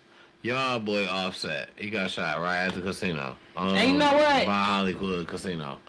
And what I'm starting to figure out is these boys are gamblers, because what happened to the one Takeoff? It was it was somewhere near a casino. Gambling. They was gambling, shooting dice, right?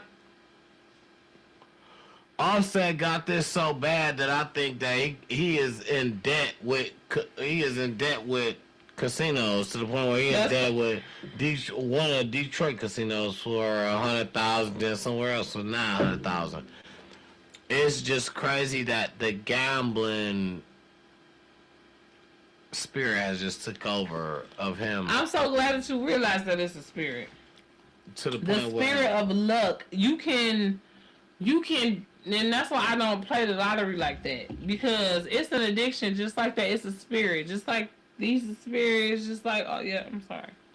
Yeah, no, I'm just saying the spirit of. I just took him over so under, to the point where you already had lost a close family member too, and you still devote everything that you do into this, to the point where you are in debt. Dez Bryant, football player, if you know about him, played with Dallas Cowboys, has a whole story about how he hit him up for some money. Hit who up? Offset? Offset hit him up for some money, and because they had some wrongdoings in the past tense, he turned it down. And to turn over later and to see hours later, he got shot. Like, listen, so wait a minute, say that again, because I lost it. Dez Bryant was a retired football player. Him and Offset had some encounters before where they some type of relationship. Gambling together, whatever. Buddies. Yeah. Right. So Offset hits him up for some money. To borrow some money. He didn't want to go into it because of the last encounter that they had. He go live about this. Look this up. I'm telling y'all, look this up. He go live about this and he speak about this. Dez Bryant, DZ Bryant, like Kobe Bryant, Bryant. He speaks about. What's his name on Instagram? I found it. I don't know what's his name on Instagram. He speaks about how Offset hit him up for some money, but he speaks about how they had a wrong encounter about some money before on some gambling tip.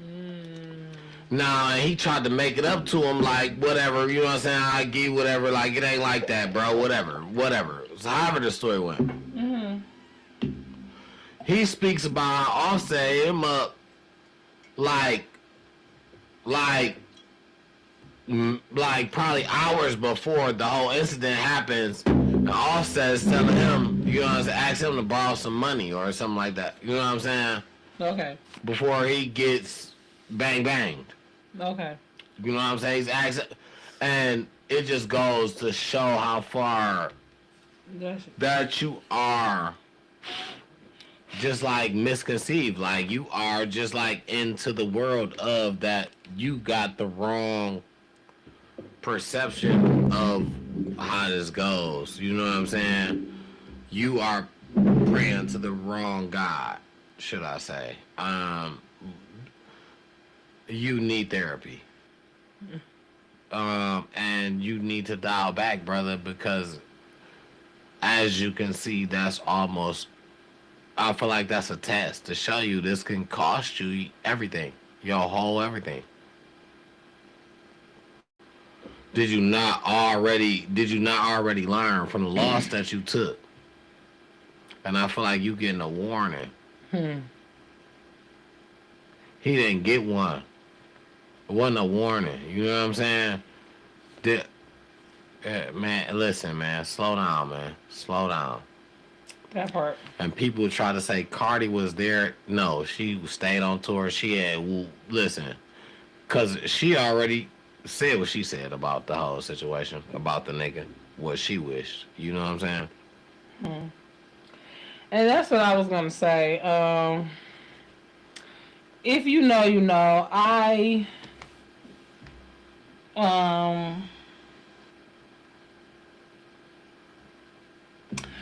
did a video. I did a series of videos reacting to Cardi's latest album. And I talked about how there was so many unaliving references in the lyrics of the album that made me uncomfortable. I didn't like it. You know what I'm saying? And she literally made the end of the video for Safe with her and Kalani Hurt getting unalive. I don't like it. And so I'm very much not surprised that this happened to him. I'm sorry that it happened to him, but I'm not surprised. And yeah, you know, get well to Offset. Absolutely. And get well to his relationship with his wife, because they not divorced yet. Yeah, but you know what they're I'm saying? not getting back together, so. But he have to be co-parents with her at the very least. So yeah, absolutely. Rest in peace to the bullshit between them, and I pray divine order and protection over their friendship, because they got some beautiful kids, and them kids don't deserve that. Yeah, absolutely. Them kids don't deserve that. The devil hate when people get together as a married couple, because as a married couple, you are in a 3-way relationship with you and the Most High. So your goal as a group, as a collective couple, is to praise God, is to give Him glory. So God, He's not worried. But you want to know what? The devil hate that. But you have to recognize what's going on, that you was being attacked. You got to know you being attacked when you're being attacked. And I feel like that's what's been going on with Offset and Cardi from the beginning. And Cardi, okay, as the watchtower, is not paying attention. And she's feeding into the negativity. Her first album, I loved it. It was good. It came out at a time when I was going through a breakup. So it was perfect for me. You know what I'm saying? She was talking her shit. But now you're married. You know what I'm saying? Like, but I feel like at the same time she was being transparent because Offset was doing him still. But you should have known that though. You gotta say what you gotta say, whether that's the case or not. You should have known he was gonna be doing him. Y'all hear my stomach is growling. But then you decided to, when you left your husband, you went and was wild with this other nigga on a yacht with other females and all this. You should have did that with your husband. You see he like other women. I like other women too. Then, or you, I like to watch something. You was cool with it with your current baby daddy, but you had a problem with it with your husband. I just feel like sometimes we don't be willing to be honest with ourselves with what we okay with. We don't be willing to be honest with ourselves with who we are. You know what I'm saying? And we end up losing at the end of the day. I don't know. I can't speak for Offset, right? Like I said, get well for him. But as a woman and future wife, I can speak from a Cardi point of view and look at it like that. Like, I don't understand. You constantly coming on the internet crying about your husband messing with other women. But then you leave your husband, get with another nigga that loves to fuck other women, fuck a bunch of women, got a million baby mamas, and you go off and seem like you joined the lifestyle and start swinging type of shit with him. And now you mad when he bring a person from his past. Like, girl, you confusing me. Cause you confused. But that's neither here nor there. What I advise Cardi to do now is to pray for her husband. Because at the end of the day, that's her husband still. Mm-hmm. And even if he wasn't her husband, even if they had been divorced legally, that's still her kid's father. So she needs to pray for him. She needs to be at his side. Unless he banned her from the hospital, she should be there. She on tour. I don't give a fuck. My husband just got shot. Listen here. I don't give a fuck. My husband just got shot. At least this next night or two finna be canceled or postponed. I got to go see about my man. He ain't your man. He ain't about to die. He's my husband. Right, he ain't about That's to die. even more than my man. That's my husband. What are you talking about? He ain't about to die. He got shot in his arm. Yeah, he ain't about to die. He ain't got Well, shot I at least would have called him, and it'll be, you know. You about to cut your money off? Yeah, okay. If I wasn't for somebody that she said that I hope that what happened to you? Well, she shouldn't have said that. Okay. That was some bullshit. Yeah, okay. She shouldn't have said that. Alright, let's be for real. I would never. But some people, we don't understand the power of our tongue, and you know, you gotta watch your mouth. Yeah. You gotta watch your mouth. Yeah, she on tour. She ain't about to. She was on stage to Meek Mills. Right afterwards, so.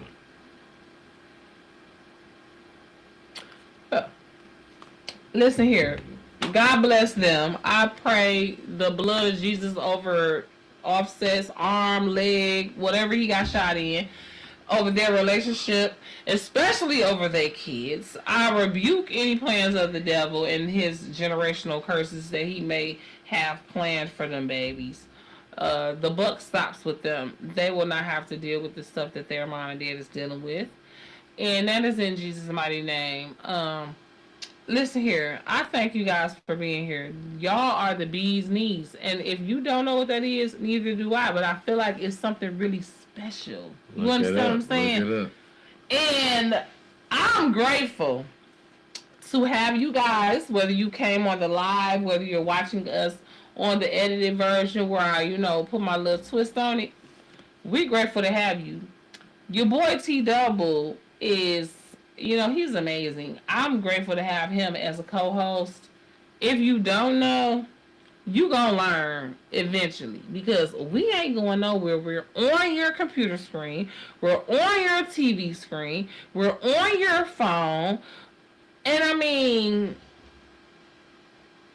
If you was wondering what I was half asleep, hell yeah. get you get used to it. Okay. If you haven't already, make sure you have subscribed to all of our social media accounts. Make sure that you are, what is it? What do they call it when they come to Patreon? Is it a fan? Is it a friend? Is it a follow? What is it? Oh, that's a good one. If you know, let us know because we new to Patreon. That's why I said that, right? Okay. We've been approved, signed, sealed, delivered, baby. We are yours. Okay, so make sure you are connected with us over there on Patreon because it gets real over there, and that is where the final couple minutes of this show is gonna be. So make sure you pull up to my bumper, baby. It's still early for me. You understand what I'm saying? So it's gonna be still early for T-Double. We might have a mukbang on there tonight. We might eat on the show. I don't know. We finna do something. We probably gonna definitely eat. Now, yeah, just come see what I mean. Okay. We love you. We'll see you at episode 61. May the Lord watch. And yeah, hit that bell. Get notified.